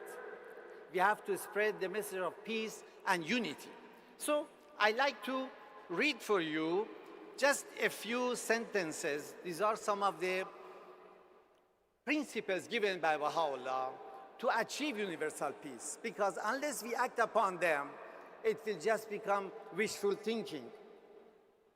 He said, the first principle is independent investigation of truth. Don't follow anything blindly. What we say, scientific temper in one day, in every truth, we have to investigate ourselves. Second, the oneness of the entire human race. Mankind is one, no matter what caste or creed or color or language, or what gender, that's not material. It has to be at the heart of the global governance. He says, the equality of men and women. Beloved friends, there is so much that we have to do so that the women can rise, the women can really prove their great potential and become promoters of universal peace. He says, the basic unity of all the religions, which was spoken before by some other friends also. The condemnation of all forms of prejudices. The harmony which must exist between religion and science. You paid attention to what Dr. Mashelkar mentioned.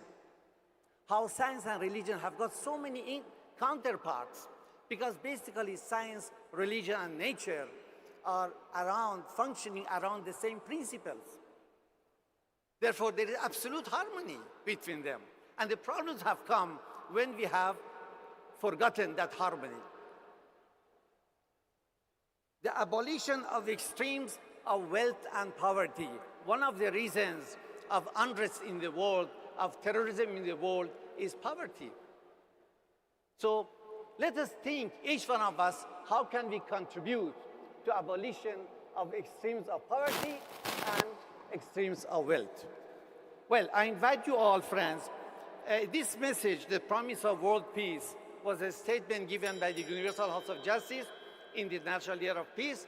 It's very interesting blueprint for world peace. My colleagues are here, Mrs. Dubash and Mrs. Sharma. They have a few copies. They're not for everybody, it's just about 40, 50 copies. Those of you who like to have it, please, you are most welcome to, there'll be, if you can please move around, and whoever would like to present their copy to them. Thank you so much. Thank you, Professor Karat sir. Thank you, Dr. Bhatkar sir. Thank you very much, Dr. Lesan Azadi ji, for bringing us the message and divine blessings from the religion of Baha'i. I would now like to invite on stage a person who's renowned and famous for, I would say, his mastery over the language, a person who has been famous for giving bitter messages in a very, very sugary, sweet language. Please put your hands together and welcome with a round of applause, Dr. Sanjay Upadhyay ji.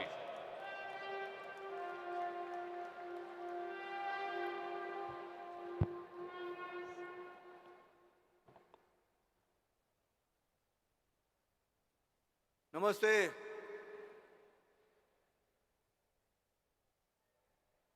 हाथ ऊपर करके नमस्ते, और जोर से नमस्ते। हम धर्म के बारे में बात कर रहे हैं और धर्म का मतलब क्या है? अभी मैं आपके सामने वक्ता के रूप में खड़ा हूं, तो मेरा धर्म क्या है? जो विषय दिया है उस विषय को उचित शब्दों में आपके सामने रखना, जितना समय दिया है उस समय की पाबंदी में रहकर विषय आपके सामने रखता, ये मेरा कर्तव्य है, ये मेरा धर्म है वक्ता के रूप में। आपका धर्म क्या है? श्रोता के रूप में शांत रहकर बात सुनना, कुछ अच्छी बात सुनी तो तालियां बजा के उसको अनुमोदन देना। क्या हम हमारा धर्म पालन कर रहे हैं क्या? यहाँ से शुरुआत है। अगर आप मैसेजेस देख रहे हैं तो आप श्रोता का धर्म नहीं पालन कर रहे हो, और मैं अगर समय की पाबंदी छोड़ के कुछ और ही बात कर लूँ तो मैं भी वक्ता का धर्म पालन नहीं कर रहा हूँ।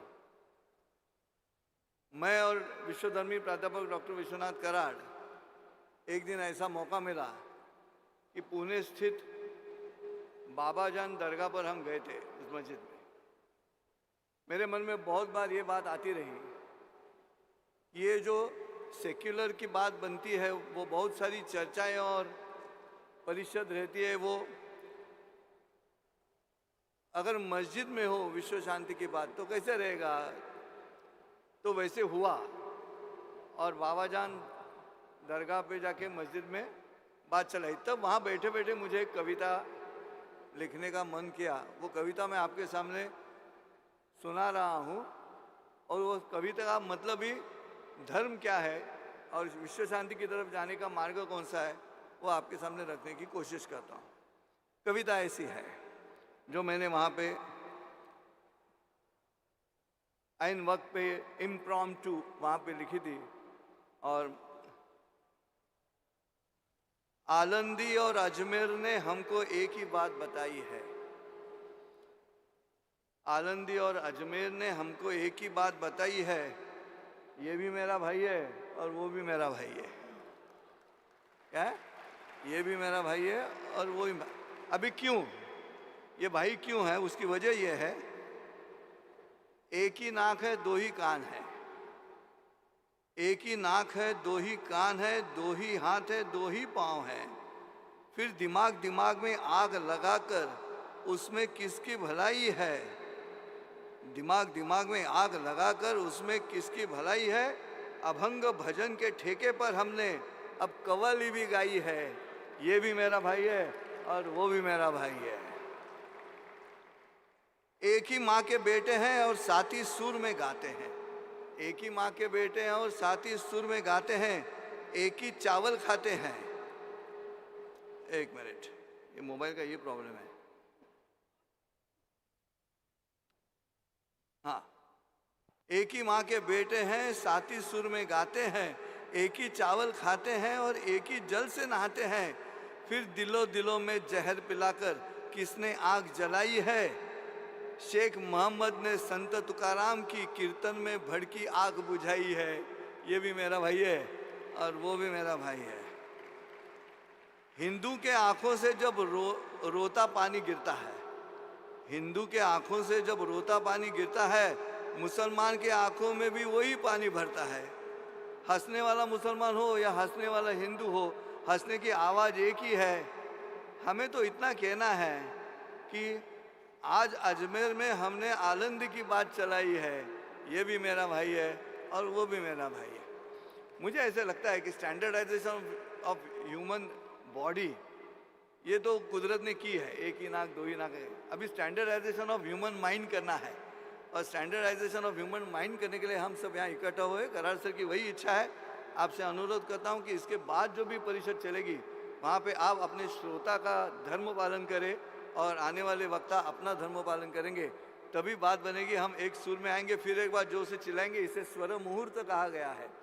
स्वर मुहूर्त इसलिए कि आप सब एक साथ जब जोर से चिल्लाते हो तो अपनी जो सांस और लेने की स्पीड है वो एक ही सुर में आती है, एक ही लय में आती है, और उससे स्वर मुहूर्त बनता है। परिषद अगर यशस्वी करनी है हमें, तो हम लोगों का ब्रीदिंग एक साथ होना चाहिए, तभी बात बनेगी। इसलिए फिर एक बार हम जोर से 3 बार कहेंगे नमस्ते, और जोर से हाथ ऊपर नहीं कर रहे हैं लोग। एक हाथ मोबाइल में है लेकिन एक हाथ तो खाली है ना। चलो जोर से बोलो नमस्ते, नमस्ते, धन्यवाद। Thank you very much, Dr. Sanjay Upadhyay ji. Thank you very much for that beautiful message in a beautiful way. And now, we have reached towards the conclusion of this divine blessing ceremony, but I would like to invite the representation of the Hindu religion. I would like to invite the philosopher, thinker, all the way from Banaras, Kashi, Dr. Yogendra Mishra ji.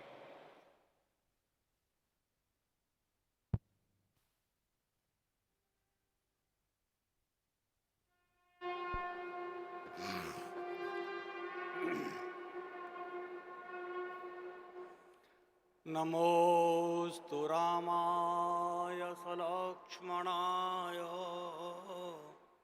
देव्यै च तस्यै जनकात्मजायै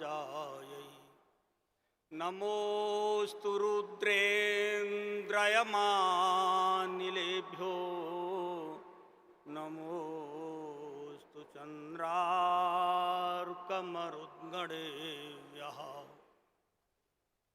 ओम विश्वानि देव सवितुर्दुरुतानि परासुव यद भद्रम तन्न आसुव। या देवी सर्वभूतेषु शक्ति रूपेण संस्थिता नमस्तस्यै नमस्तस्यै नमस्तस्यै नमो नमः। शारदीय नवरात्र के प्रथम दिवस विश्वशांति गुंबद के इस प्रांगण में महनीय मंच पर विराजमान काशी विद्वत परिषद से अलंकृत विश्व शांति रत्न, काशी हिंदू विश्वविद्यालय से उपाधि से अलंकृत विश्व शांति उद्गाता, ऐसे महनीय महापुरुषों के मध्य में इस गुंबद की हवाओं से चीर करके विश्व शांति का जो उद्घोष है, इस पूरे विश्व में जहां युद्ध हो रहा है, जहां मानवता करहा रही है, संत्रस्त है, पीड़ित है, ऐसा संदेश निश्चित रूप से जाएगा। निर्धारित समय में मुझे अपनी बात कहने का अवसर दिया।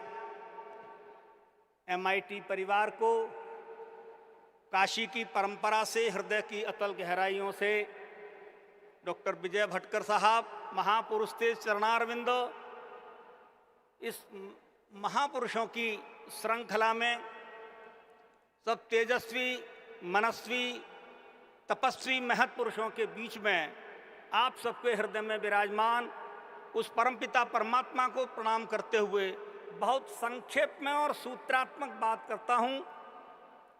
बिना तुलसी दल के तो हमारे यहाँ ठाकुर जी का भोग भी नहीं लगता। सनातन वैदिक हिंदू पद्धति में, सनातन वैदिक हिंदू धर्म में बांटने की, खंड खंड में देखने की दृष्टि नहीं है। यहाँ तो समवेत सर्वम खलविदम ब्रह्म, सर्वम देवी मयीम जगत, श्रद्धामयी मात्र शक्ति को प्रणाम करते हुए वयम अमृतस्य पुत्रः, हम अमृत के पुत्र हैं। हमारे यहाँ सर्वे भवन्तु सुखिनः सर्वे सन्तु निरामयाः, खंड खंड में देखने की, सोचने की, चिंतन करने की परिस्थिति हमारे यहाँ नहीं है। हमारे यहाँ क्या है? तेन त्यक्तेन भुंजी था, उपनिषद कहता है हम लोग त्याग पूर्वक जीने के आदी हैं। और यहाँ तक वेद कहता है यौ भौ शांतिरंतरिक्ष गुम शांति ही, पृथ्वी शांति ही, आपः शांति ही, ओषधयः शांति ही, वनस्पतयः शांति। इस समूचे ब्रह्मांड में 14 भुवनों में कण कण शांति का सूत्र देता है। अंतःकरण में जो विराजमान परमात्मा है, हमारे यहाँ काशी से एक 4 सूत्री सूत्र गया। आजादी से पहले धर्म की जय हो, अधर्म का नाश हो, प्राणियों में सद्भावना हो, विश्व का कल्याण हो। और इतना ही नहीं, त्रेता में वाल्मीकि रामायण में लिखते हैं लोकाः समस्ताः सुखिनो भवन्तु। और 500 वर्ष पहले श्रीमद् गोस्वामी तुलसीदास जी महाराज लिखते हैं सिया राम मैं सब जग जानी, करऊं प्रणाम जोर जुग पानी। ये जो गुम्बद जिस आधार पर खड़ा है, यहाँ समूचे विश्व के जो चिंतक विराजमान हैं, जगदा आधार है तभी। इस जगत का जो आधार है, हम नहीं थे तब भी वह था, हम नहीं रहेंगे तब भी वह रहेगा। हमसे ही सब उत्पन्न हैं, मुझ में ही सब विलीन हो जाएंगे। मैं जब चलता हूँ तो परमात्मा चलता है, मैं जब खाता हूँ तो परमात्मा खाता है, मैं जब देखता हूँ तो परमात्मा देखता है। ऐसी जो समष्टि का चिंतन है, समष्टि की जो दृष्टि है। और भैया, हम कितना भी कुछ खा लें, यदि अच्छे से वो पच जाए तो उत्तम स्वास्थ्य है। अच्छे से जिसका सप्तम धातु में परिवर्तन हो जाए, वह हमारा सनातन वैदिक हिंदू धर्म, जहाँ नारायणा खिलगुरो भगवन नमस्ते, इस समूचे विश्व में जो इदम तत्व है, उसी में हम सबको लीन होना है। हम जो श्वास लेते हैं और छोड़ते हैं, 21,600 बार श्वास का 24 घंटे में जो आवागमन करते हैं, हकारेण बहिर्याति सकारेण विषेत पुनः। मैंने सांस ली, सांस छोड़ी, इन दोनों के बीच में जो अंतर है वो नासिका का है। तो हा का उच्चारण श्वास छोड़ते में, सा का उच्चारण श्वास लेते समय, और जो नाक की बिंदी लगी, वही वैदिक सनातन हिंदू धर्म में हंस अजपा गायत्री है। असतो माँ सद्गमय, इस विश्व से तमस हट जाए, इस विश्व में वयम अमृतस्य पुत्रः सा विद्याया विमुक्तये। हमको ऐसा ज्ञान चाहिए जो हमारे जीवन के सभी अंधकारों का नाश कर दे। इसलिए अंत में उपनिषद कहता है, अविद्या मृत्युम तीर्त्वा विद्यामृतमश्नुते। हमारे जीवन का अंधकार समाप्त हो, हमारे जीवन में प्रकाश हो। ऐसा प्रकाश सूर्य भगवान की तरह हम जीवन में तेजस्वी हों, मनस्वी हों। इन्हीं शब्दों के साथ जय तो भारतम, जय तो भारती, सनातन वैदिक हिंदू धर्म की जय। Thank you very much, Dr. Yogesh Mishra ji. Thank you very much for bringing us the message from Hindu religion. And now I would like to request for the divine blessings and presidential address from our own beloved, revered Vishwadharmi Professor Dr. Vishwanath D. Karat sir.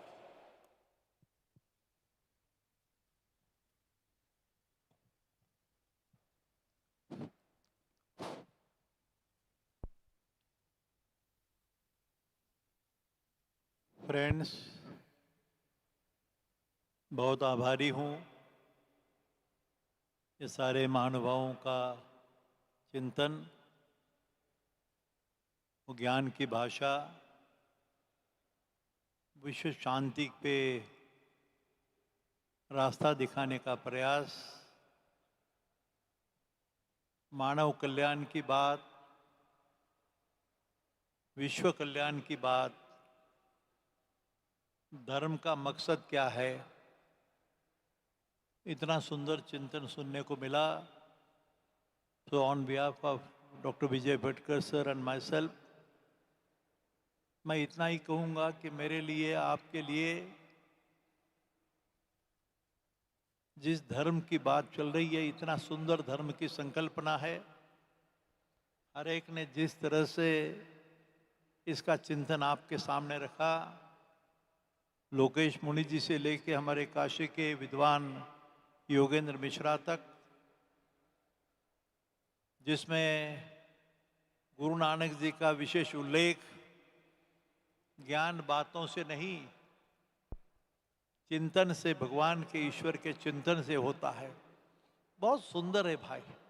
लेकिन ये मुझे ऐसे लगता है, आपको ये मालूम भी होना चाहिए, अभी अभी बात कही गई कि दुनिया में क्या हो रहा है आप ज़्यादा जानते हैं, सब जानते हैं। यूक्रेन की बात, रशिया की बात, पैलेस्टाइन की बात, इसराइल की बात, बांग्लादेश की भी बात। ऐसे कहा जाता है, और ये स्टडी है, रिलीजन जैसी सुंदर बात नहीं, लेकिन रिलीजन का मकसद समझने के लिए, religion is my duty, I repeat, duty toward the mother, the father, the family, the society, the nation and the whole world. वसुदैव कुटुंबकम, यही मकसद है सारे धर्मों का. लेकिन बात देखो, in the whole world, if you study the whole history, from the First World War to Second to today, where we are standing on the verge of the Third World War. One, the COVID-19 की अनुभूति हुई, कौन सी laboratory से ये कैसे virus बाहर आया, उसकी स्ट्रेंथ सिर्फ 20% थी. सारे presidents, prime ministers, including all of us, we are all hiding behind the doors. बंद थे दरवाजे. मंदिर, मस्जिद, गिरजाघर जितने भी है सारे बंद थे पूरे 2 साल के लिए. कैसा डर था भाई, किसकी ये डरावनी भाषा है. लेकिन on this background, you know it very well कि in the name of religion, the highest bloodshed and massacre has taken place in the name of that religion. Study करो, देखो जरा, जितने भी युद्ध हुए धर्म के नाम पे हुए. कोई जमीन का टुकड़ा हो, tribal issue of border line of 2 Nations हो, मॉनिटर, छोटी छोटी बातें, इसके बारे में सोचने के लिए अपने मन में जरा सोचो, अंदर झांक के देखो तो सही कि तुम्हारा फर्ज क्या है. मैं कहाँ से आया हूँ, क्या करना है और किधर जाना है. ये सारी साइंटिफिक बातों का चिंतन, शायद इसके माध्यम से थोड़ा सा प्रकाश, जिसको डिवाइन लाइट कहा जाता है, दिव्य प्रकाश कहा जाता है, उसकी खोज में विश्व शांति के, विश्व कल्याण की बात छोटे से पैमाने पे दुनिया सुनेगी क्या नहीं पता नहीं, लेकिन तुम्हारा और मेरा फर्ज समझने के लिए प्रयास है. उसके लिए संकल्प है. मैं आभारी हूँ. यहाँ सब लोगों का नाम तो नहीं लूँगा, लेकिन सारे भाइयों को मैं धन्यवाद देता हूँ. देखिए, भगवान ने आपको सब कुछ दिया है, लेकिन इसके आगे उस अपनी मातृभाषा के लिए नहीं, माता के लिए नहीं, सारे विश्व कल्याण की बात, सारे मानवता की बात है. मानवीय संस्कृति, मानवीय कल्याण, विश्व कल्याण. अभी देखो, हर एक नाम तो नहीं लूँगा, लेकिन सारे भाइयों ने जिसका चिंतन दिया, मुझे लगता है कि I feel little more educated. ऐसे लगा कि थोड़ी अकल, थोड़ा दिमाग, थोड़ी विचार इस गुम्मत में, जहाँ आप देख रहे हो कि कौन खड़े हैं भाई, कितने साल, कितने 1000 साल, 2000 साल, 400 साल, इनका क्या चिंतन है. देखो तो एक ही चिंतन है. ये सारे साधु संत महात्मा, prophets, they are giving the same message of the Vishwa Shanti, मानव कल्याण, मानव का हित, मानव को सुख, समाधान, शांति का रास्ता दिखाना. स्वामी विवेकानंद ने जैसे कहा था, वही रास्ता है. In quest of universal peace से शुरुआत है 96 में, और अभी है the pathway to world peace. उसका रास्ता आपने दिखाया है, ऐसे मुझे लगता है. मैं आपको फिर से धन्यवाद देता हूँ. सबके नाम गांव तो मुझे अभी बोल नहीं सकता, आभारी हूँ मैं. धन्यवाद. Thank you so much. Thank you very much, revered Professor Dr. Vishwanath Karar, sir, for your blessings. Let's give him once again, my friends, a big round of applause for his entire vision towards the world peace. Thank you, sir. Thank you very much. I would now like to invite the Honorable Pro Vice Chancellor of MIT World Peace University, Dr. Milind Pandeyji, to propose vote of thanks.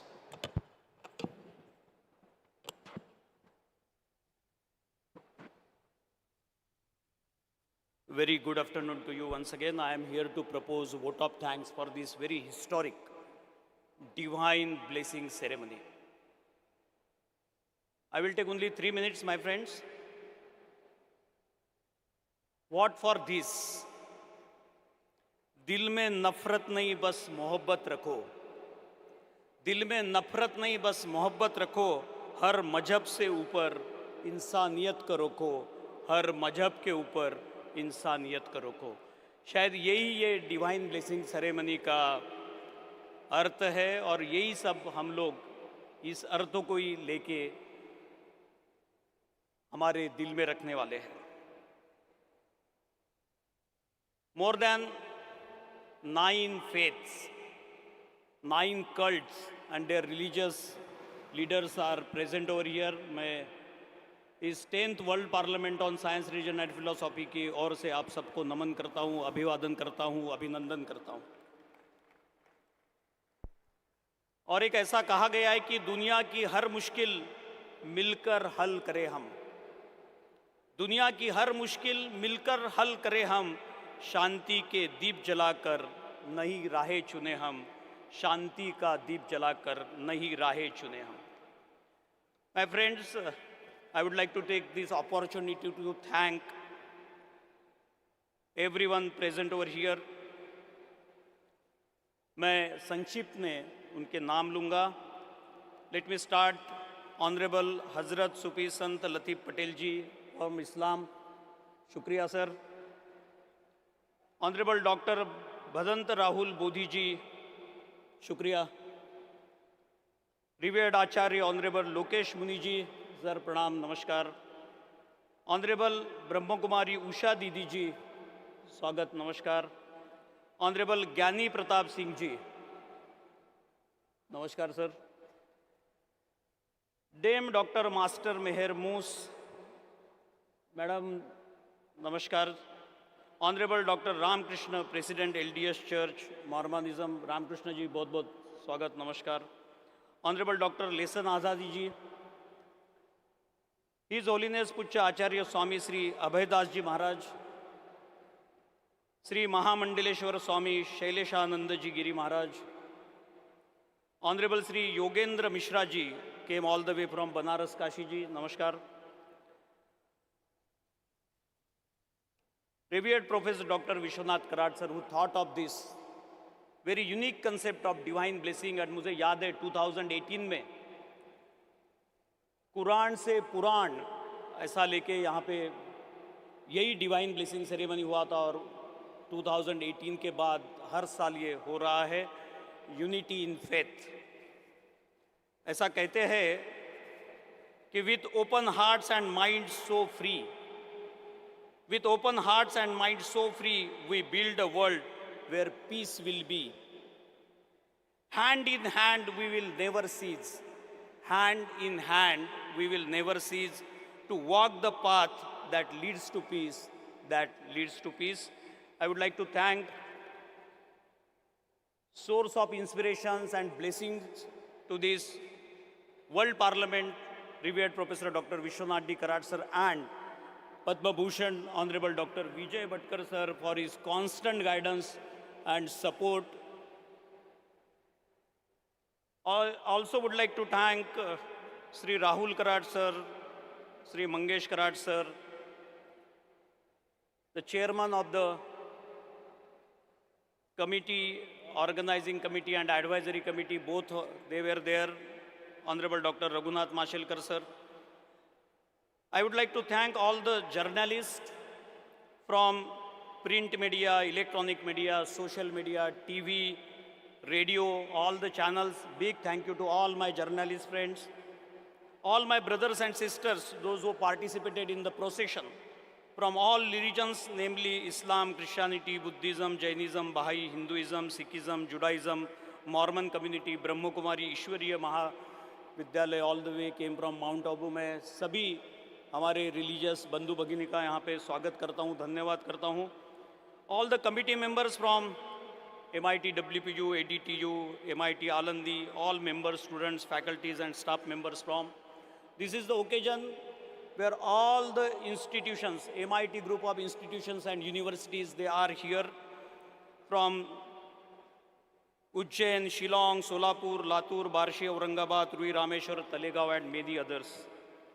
And all and above the 7 countries they are representing in this 10th World Parliament on Science, Religion and Philosophy.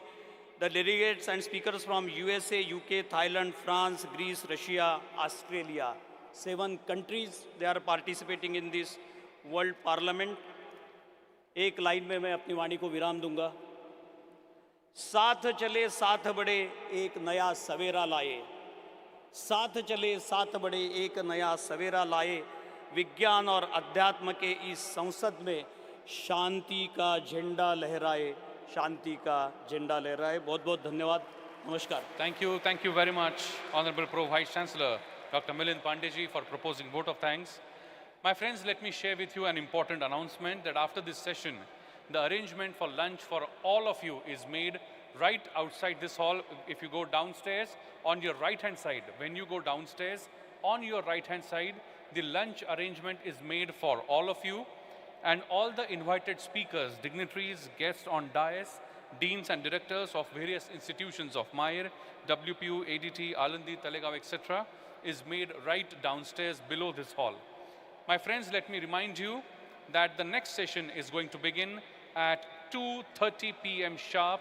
Session 2, Need to Harmonize Science, Spirituality and Philosophy for the World Peace to Develop Holistic Peace-Loving Global Society. Thank you very much.